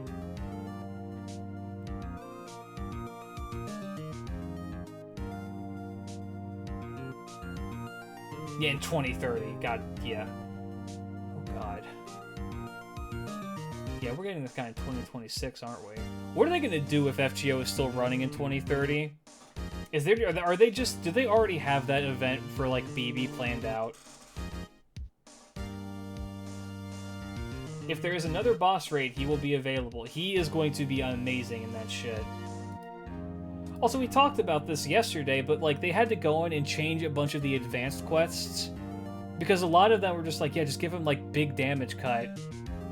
Because... nobody can deal with damage cut, and then they invented this guy, and then he could just one-shot everybody. Well, no, the Hector one didn't get patched out, but, like, other ones did. Anyway. Yeah.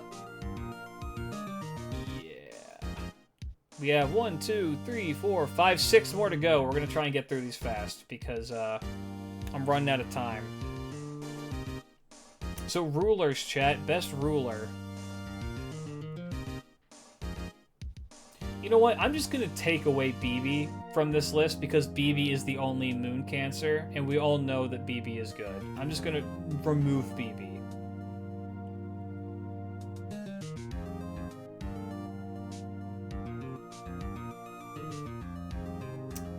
Estraya, Luvia, Estraya. Is there anyone other than Luvia? There's a bunch of 4-star rulers. There's Martha, there's Ketz. There's her, there's Da Vinci, there's Io. So there is some competition in this. Well, chat, if you've spent any time in these streams or seen any of my commentary, you know who I think the best, like, servant kit in the entire game is.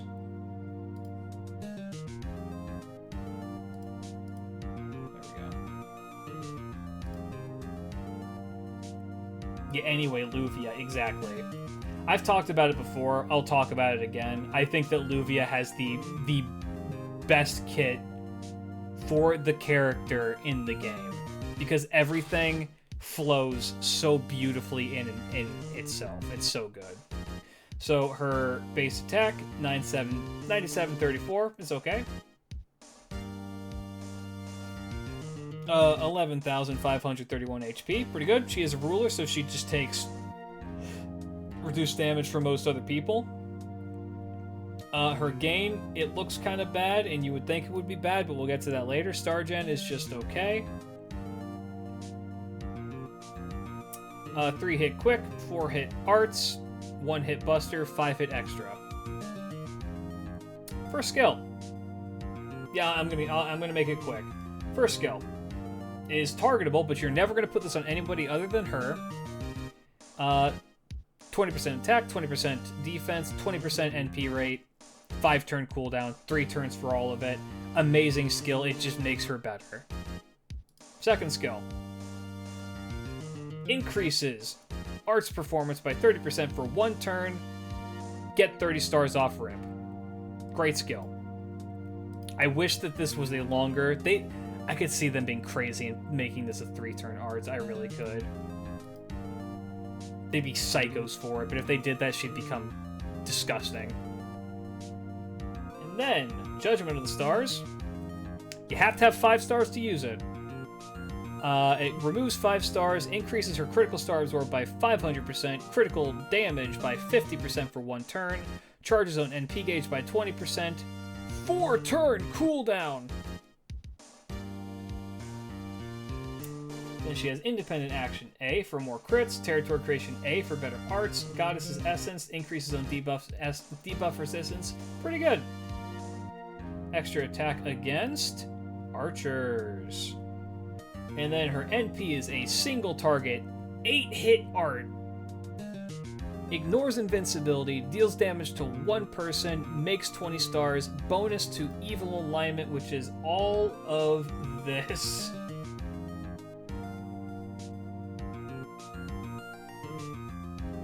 It's a lot of people. That is a lot of people. So I want to say the moon can't. Where are the moon cancers? Yeah, there's 1 moon cancer. Is normal BB not evil? What? She feel like neutral evil. Where's BB? I refuse to believe that normal BB is not evil. I refuse it. Where are you?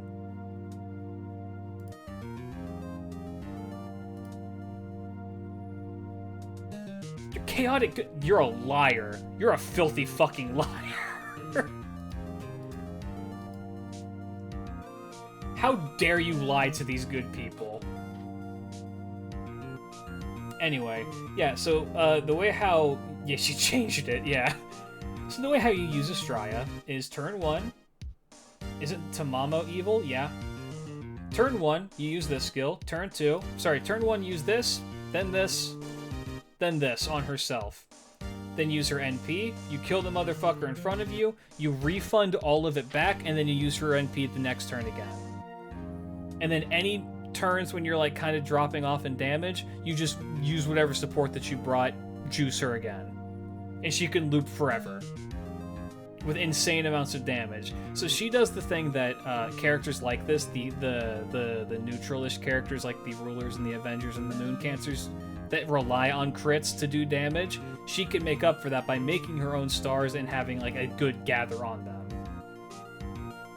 You mean Castoria? I'm talking Castoria, and I'm also talking Tamamo, because Tamamo's cooldown, her cooldown thing on her NP, is so good for her because she can just get more of these skills more often. It's fantastic. Doesn't she need a starting charge CE to do that? I mean, yeah, but who doesn't use a starting charge CE on their DPS these days?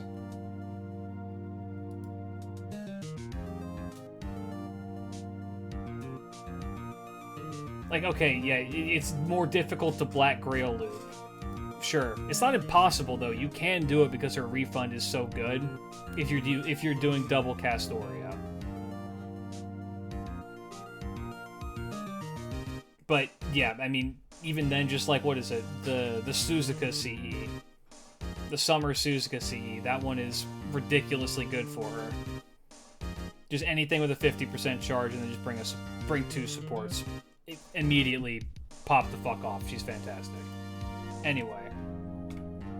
She didn't have very much competition, so I'd be curious to see what you think.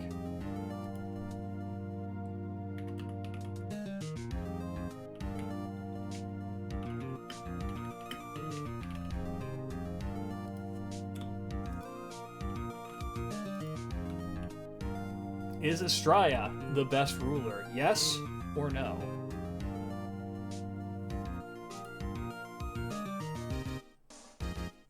Honestly, as a ruler, giving her the anti-archer append is not the worst thing in the world because it just makes her better at fighting one class.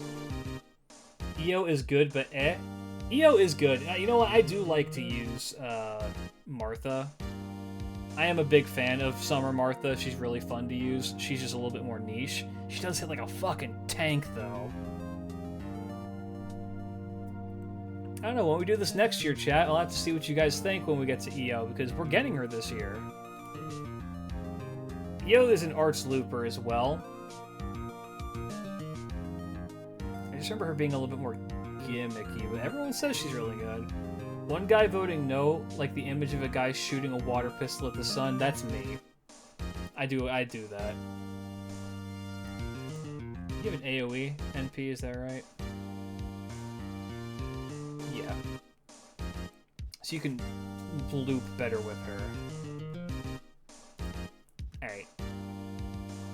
Well, chat. Next. Avengers. Who is the best 4-star Avenger, chat?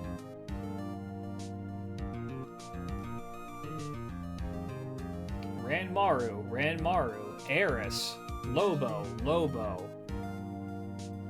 Ranmaru, Lobo. Join my Discord. Gorgon, my son. Ranmaru.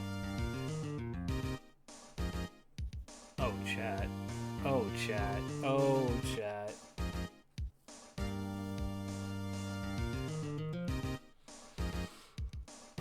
Oh, chat. The best 4-star Avenger is undoubtedly Summer Kuro.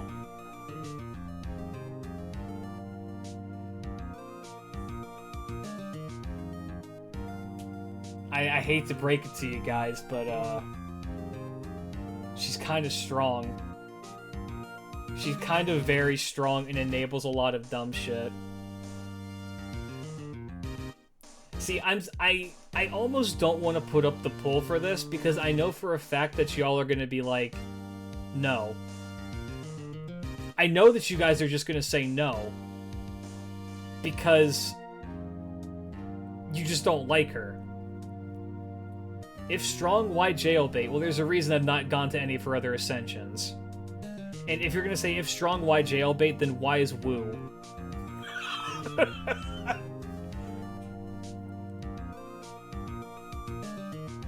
Does anyone still use her after the event? Yes. She's very strong. So the thing that turns people off... I hate this character till the ends of the earth. Yeah, you can hate the character, that's fine. I'm not going to say that... I'm not going to speak towards Chloe as a character one way or another. However, there's no doubting that she's very, very powerful. The thing with her is that she's weird and complicated. And that requires Fate fans to be able to both read and comprehend things. And if my almost 3 years of content creation in this very specific field of Fate have taught me anything, it's that Fate fans do not understand anything, and they don't read. So, let's take a look at what she does.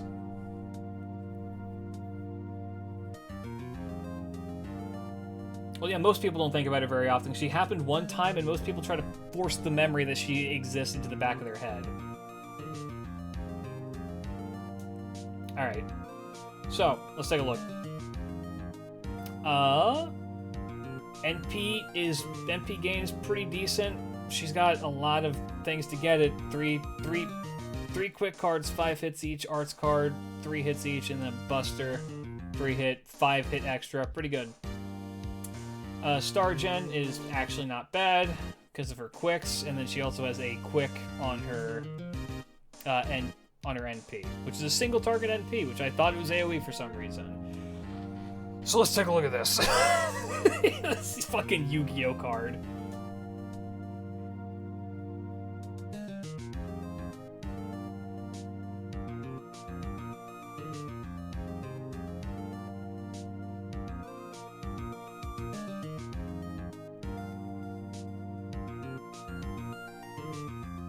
Okay, fine.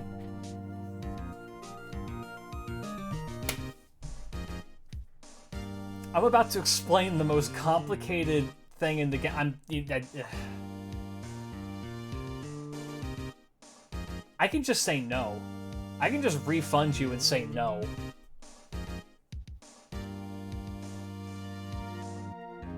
Like, okay, I'm gonna refund you just for the sake of this video. I can't, because this needs to be a video. I just can't.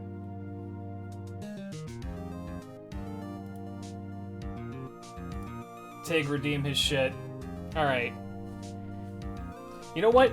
Actually, we'll do it. I will do it. Just after I'm done explaining it. I'll do it when everyone says no. I will still do it. I will do it, but we're gonna wait until post-explanation. Alright. So first skill. How's the progress? Party, it's a charisma, so 20% up. Caster Guild could never. Increases party's critical damage for 3 turns by 20%. And then here's the tricky part. Gives the entire gives the entire party a buff for 5 attacks, 5 turns. And that is that any time that they attack anybody, they get a manuscript buff on them for 5 turns.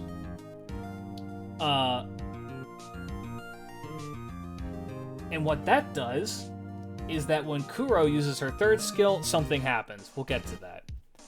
And then she gives herself a buff that is, whenever she attacks with a quick card, she increases her quick card damage by 20%, 6-turn cooldown. So that one, the last part is very similar to Ash's skill. Second skill. Another amazing skill, Targetable Guts. 3,000 HP. 7-turn cooldown, 1 time 3 turns, and then after she uses it, she pieces out.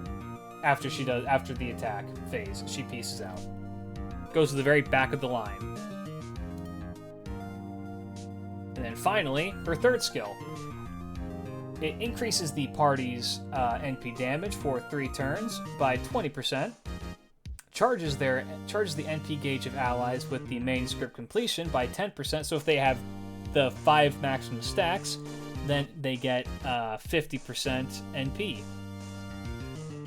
And then also 500% chance to remove all of the party's things, so it's just going to give you all the buffs at once.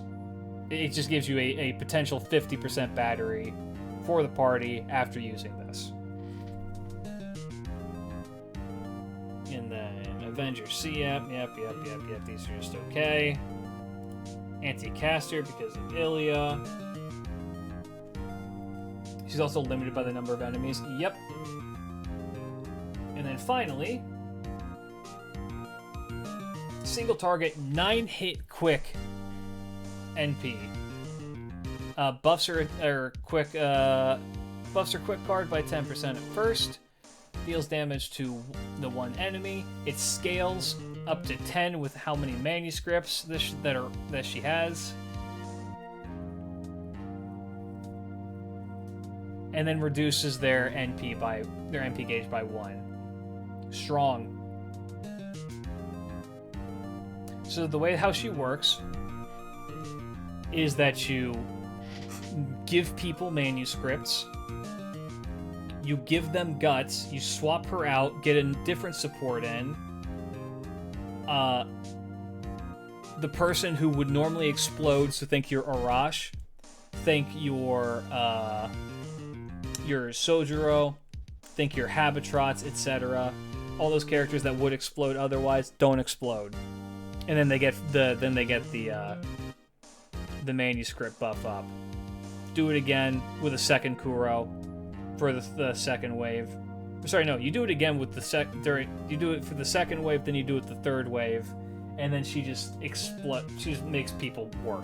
She's so weird and complicated. I've seen her make characters like Medusa able to farm because of how her first and third skill work together. Like, she can make pretty much anybody farm if you're dedicated enough. And for that, I think that she's the best Avenger. Now, chat, I have one thing to say to you. Klidge Sensei, 日本語の時間は始めます。はい、ポールは作りました。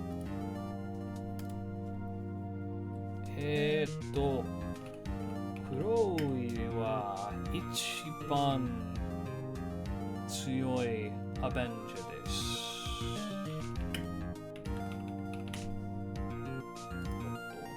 2つの G です。はい、はい、一風のポールを持ちます。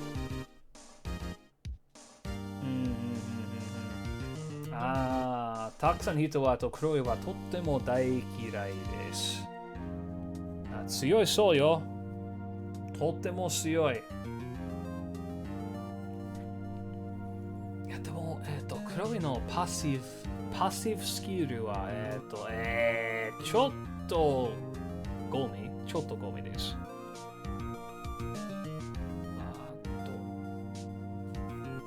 アリスは立ってます。アリスはアーツルーパーはまあ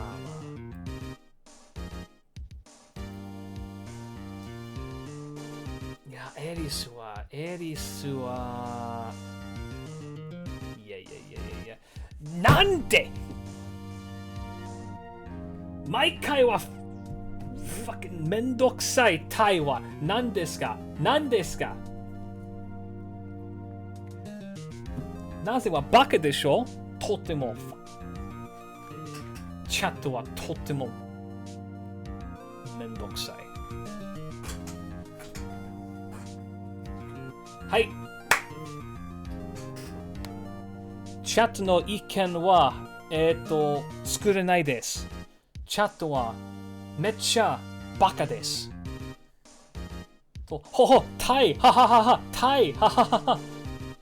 ストリーマーはバカでしょ。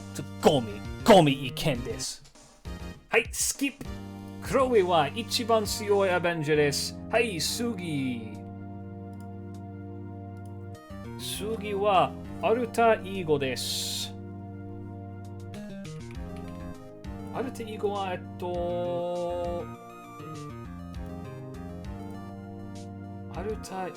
は4人。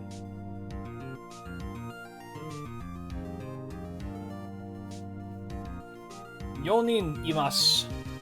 2つはメカエリとメカエリちゃんに。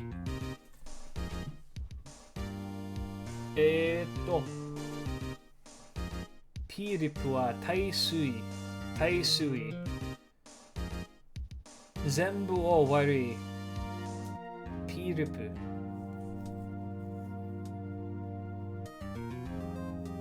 僕の息子は大水。大水。夏ビビ一番。シリじゃないです。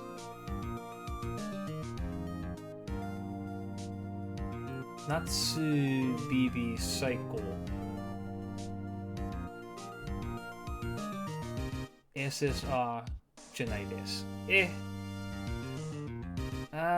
夏のビビはちょっと強い。3のスキルは強い。でもキットはまあ。でも50の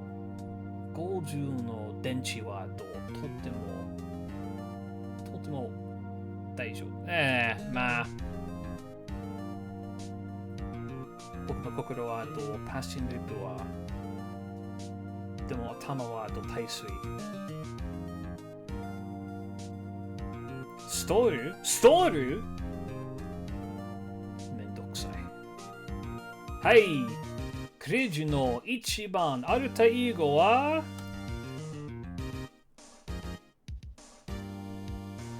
耐水正金。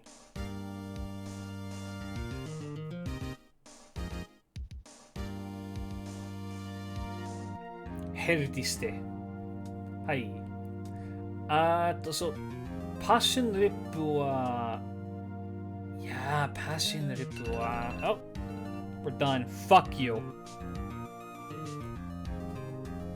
Fucking making ties, you fucking bastards.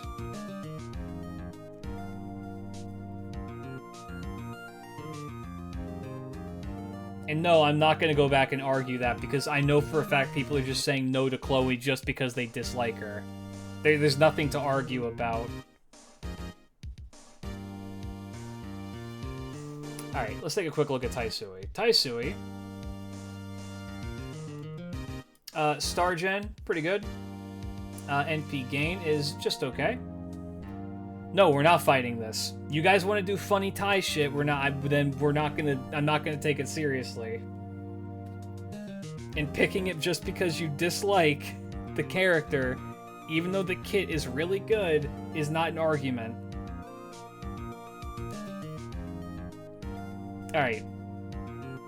2 4-hit quicks, 2 3-hit arts, 1 3-hit buster, 4-hit extra card.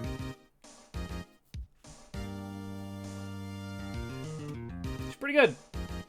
First skill, party-wide art up for 20%, party-wide NP generation up for 3 turns. 3 turns of the arts thing too, and then get stars every turn for 3 turns. You get 10 of them, 6 turn cooldown. Feliz aniversario de el aficionado. Hey, thank you. Good skill. Good party-wide works for him too, helps him loop.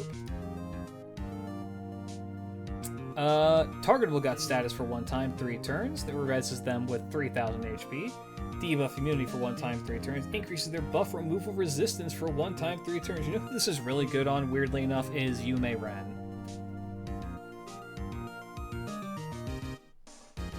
But that's just also a very, very good bit of utility.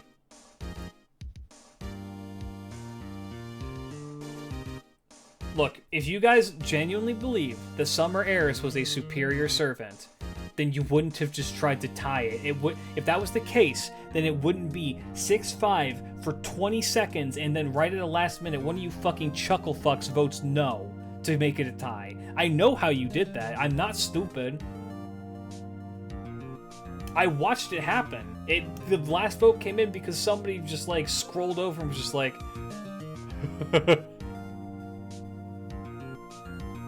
funny tie.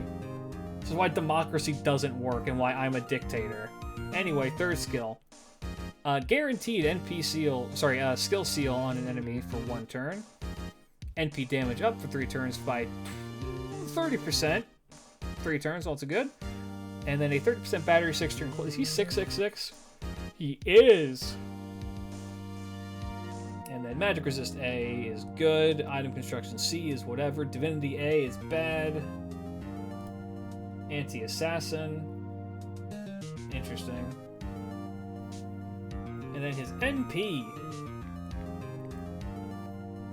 It inflicts Taisui's misfortune on all enemies, which is that when defeated, reduces the enemy's party... Wait, hold on. Okay, yeah, when you defeat the enemy, reduce the party's defense by 20% for 3 turns, curses them for 1,000 damage for 3 turns, and then inflicts evil curse for 3 turns as well, and then also, just, you know, the normal, activate first, 2,000 curse damage. Klidge will never do another pull ever. I mean, I'm obligated to. Also deals extra damage to ban attribute, which is...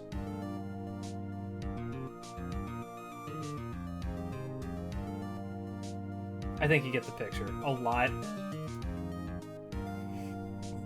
He's good. He pops off. He loops very well. He's got a lot of team utility. His entire kit functions pretty well. Weirdly enough, he's a good, like, go friend.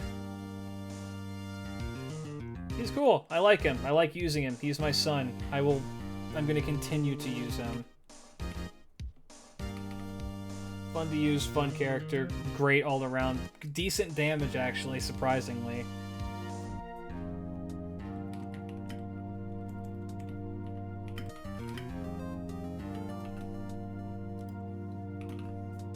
So, chat. Do you agree? Is the Ty the best? Take a vote right now. Is Ty the best alter ego for the 4 stars?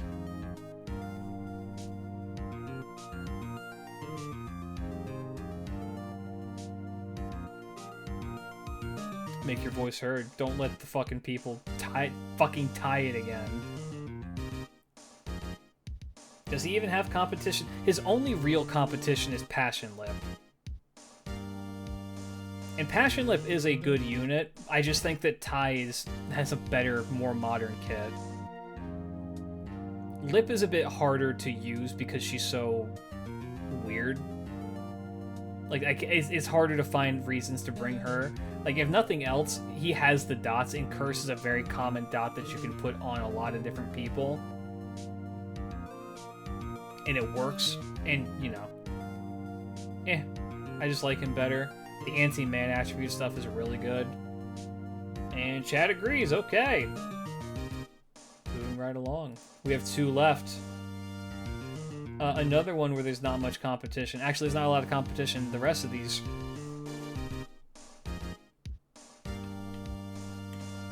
So Chad, who is the best foreigner? Who's the best 4-star foreigner?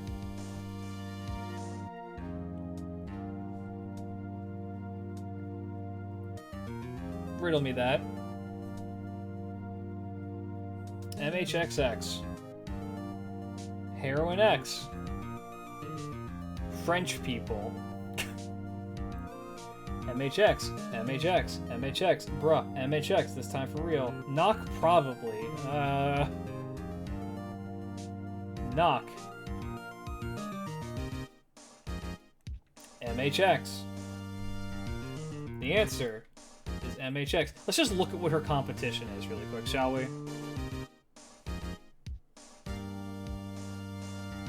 It's her, Idol, and Knock. Now, Idol is just fine. She's like a decent, like, quick AoE unit. Fucking Knock is weird and hard to use and kind of not that good. And then there's MHX, who has 9,751 attack, 11,250 HP, pretty good. Quick art buster, 4 hit, 3 hit, 4 hit, 4 hit, respectively. Only, God, why couldn't it be a perfect 4? Why would you do this?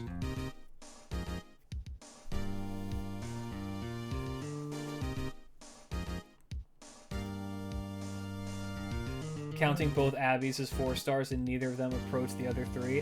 That's just wrong, but okay. Alright, so first skill is a 1-turn evade, increases own attack for 1 turn by 50%. It's okay. I mean, the evade is what you really want to use this for. You can use it for the attack buff, but Decent. Second skill. Gain 20 stars, reduces own critical star absorption for 1 turn. Did I say evade? I meant invincible. 4 turn cooldown. 20 star bomb, minus gain. Why? 4 turn cooldown's not bad though. Third skill. Ignore invincibility for 1 turn, charges NP gauge by 30%, increase zone damage against threat to humanity enemies for 1 turn, which is not very many, but you know. It's good because I believe... Oh, she's gonna have anti-saber, isn't she? What the fuck? What? I guess Summer BB, I guess that makes sense, but... Alright, yeah, weird. 30% NP gain, 50% threat to humanity, 5 turn cooldown. So her kit is very outdated, right? This should tell you how bad the other foreigners are. The other 4-star foreigners. She does have existence outside of the domain, you know, go synergy. Cosmo Reactor, just make more stars. Riding A, make more stars. Independent action, utilize those crits. Pretty good. Anti-Moon Cancer, and she does have an upgraded NP, which of course, because she's MHX, Anti-Saber. Which honestly, this does give her a nice niche, because she can counterclass something that's not just Berserkers, but just with her NP. She actually gets her NP really easily as well. So, 1200% base damage, single target, hits them 4 times, she doesn't really loop it very well, and then bonus attack by 20%. Pretty good. So chat, is it? I kind of don't want to put up a poll because given what I just saw, everybody agreed with me already. But I'll do it anyway.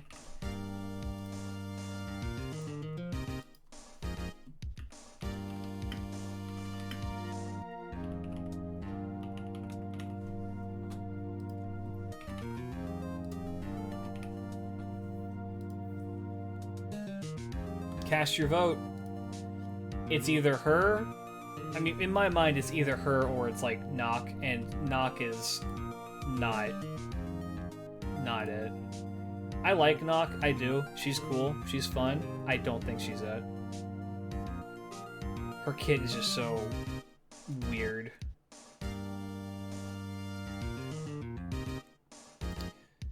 Yeah, the foreigner options are not fantastic.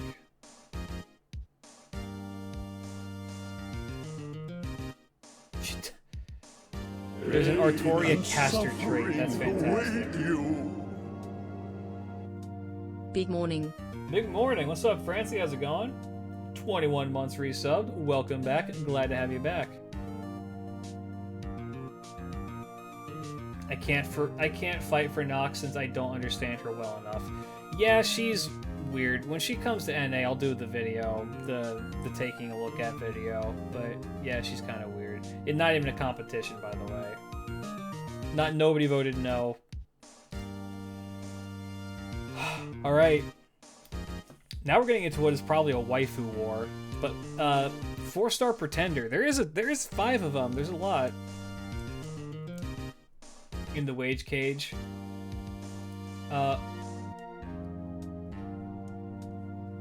I whiffed today, so I'm here. Oh, gotcha. Nice. Okay. Bob, Faker, Bob, Faker, Bob, Faker.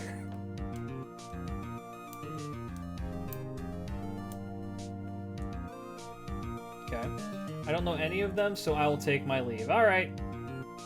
Yeah, good night. Faker. Some are Bob, probably, but I find Cagliostro quite intriguing. Callie is very interesting. You saying it was a waifu war killed my guess? I was saying for the chat. And I figured people were gonna be like, it's either Summer Bob Tulalak or fucking Faker, and then one guy in the back shouting, Liz, Liz, Liz.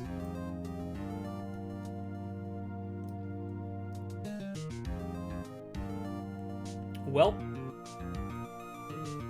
the answer is Bab.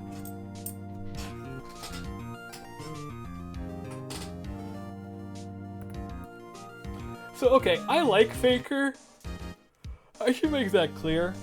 I do like Faker. I think Faker's relatively strong. I think that Faker's biggest issue is that her kit is kind of ass. Like, it's just fine.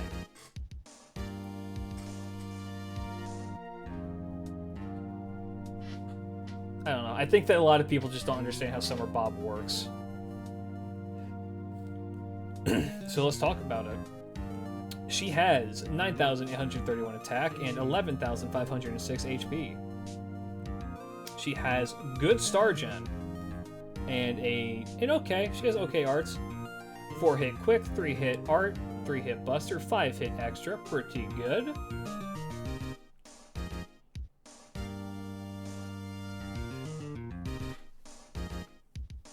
First skill. Priestess Cur Priestess. What an amazing name. Increases party's attack for 3 turns, increases party's defense for 3 turns, extends party buff duration of HP regeneration, NP regeneration, and star generation by 3 turns, except unremovable buffs, extends all enemies' debuffs, all their dots, by 3 turns. Now, show Final Ascension. I don't like her Final Ascension that much. It's just kind of fine. Like, it's cute. This is the Ascension. This is it. This is peak. So this is kind of her bread and butter. Because this can make her functionally immortal. Like, actually functionally immortal. You use her with, like, a fucking, like, a Tammy, and she just never dies. She just gets her NP and can keep using her NP and it just never dies. It can go infinite. It's crazy. Second skill. Targetable. Remove 1 enemy's buffs, just all of them. Goodbye. Reduce their debuff resistance for 3 turns. Reduce their critical attack chance by 3 turns by 30%, which means they will not crit. Reduce their NP gauge by 1 every turn for 2 turns, and it's unstackable, so you can really just hard delay NPs. And then a 30% battery for herself, 6-turn cooldown. This skill is disgustingly good. Like, actually insanely good. And then finally, the Priestess Hammer. I love her skill names. Increases party's NP damage for 3 turns by 20%. Gains critical stars. You get a total of 15 of them. Increase the NP gauge of allies with Wrath of Enshrined Deity status for 3 turns. Her first skill with Merlin becomes just silly. Yeah, with Merlin, she just goes crazy. Charges the NP gauge of allies with Wrath of Enshrined Deity status by 20%. And how do you get that status by chance? Well, let's take a look. Or is that already here? Am I stupid? No. I'm pretty sure that's on her NP. Yeah, okay, let's talk about this.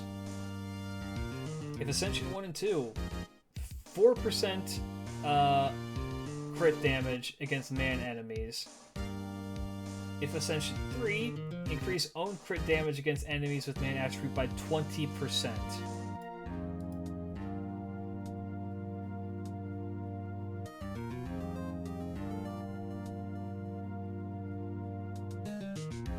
Like, what? And then...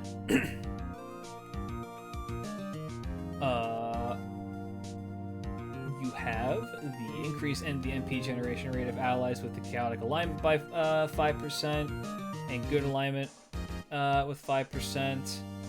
And then on her third ascension, it's 4%, 4%. All ascensions, 500% chance to grant buff on defense buff, which gives them, so whenever they get their defense buff, they get the Enshrined Deity buff for 1 turn. When taking, yeah, okay, yep. It can scale up to 100%. It's fucking crazy. Wait, hold on, is that right? Am I dumb?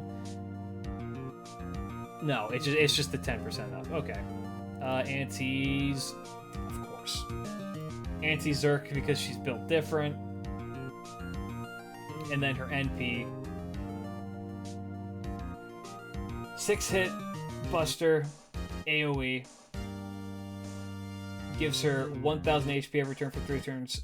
10% battery every turn for 3 turns.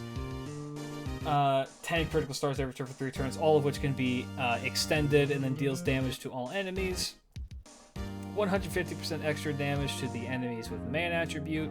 Curses them for 3 turns for 2,000 curse, poisons them, reduces their attack by 50% for 1 turn, and it also increases her own plus performance. She is disgustingly good.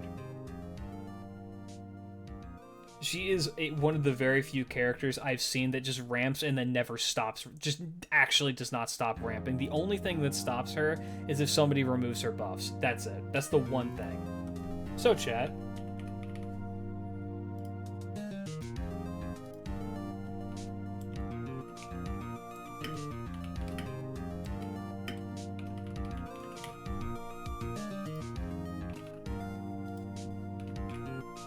I ask of you, is Summer Bob the best pretender? The best 4-star pretender?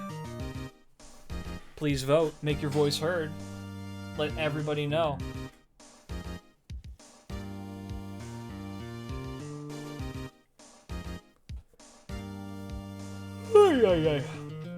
Yeah, she's kind of fucking good.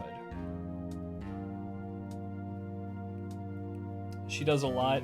I'd say that, like, her big downside is the fact that you kind of need all of her skills leveled for her to properly work. But I'm running the assumption that if you're gonna have her long enough, then yeah, you're gonna get her to 10, 10, 10. She's absolutely worth it. I would invest in her. Pops off. It's just a win more character. Yeah, good stuff. Alright, looks like chat agrees with me, which means, fellas,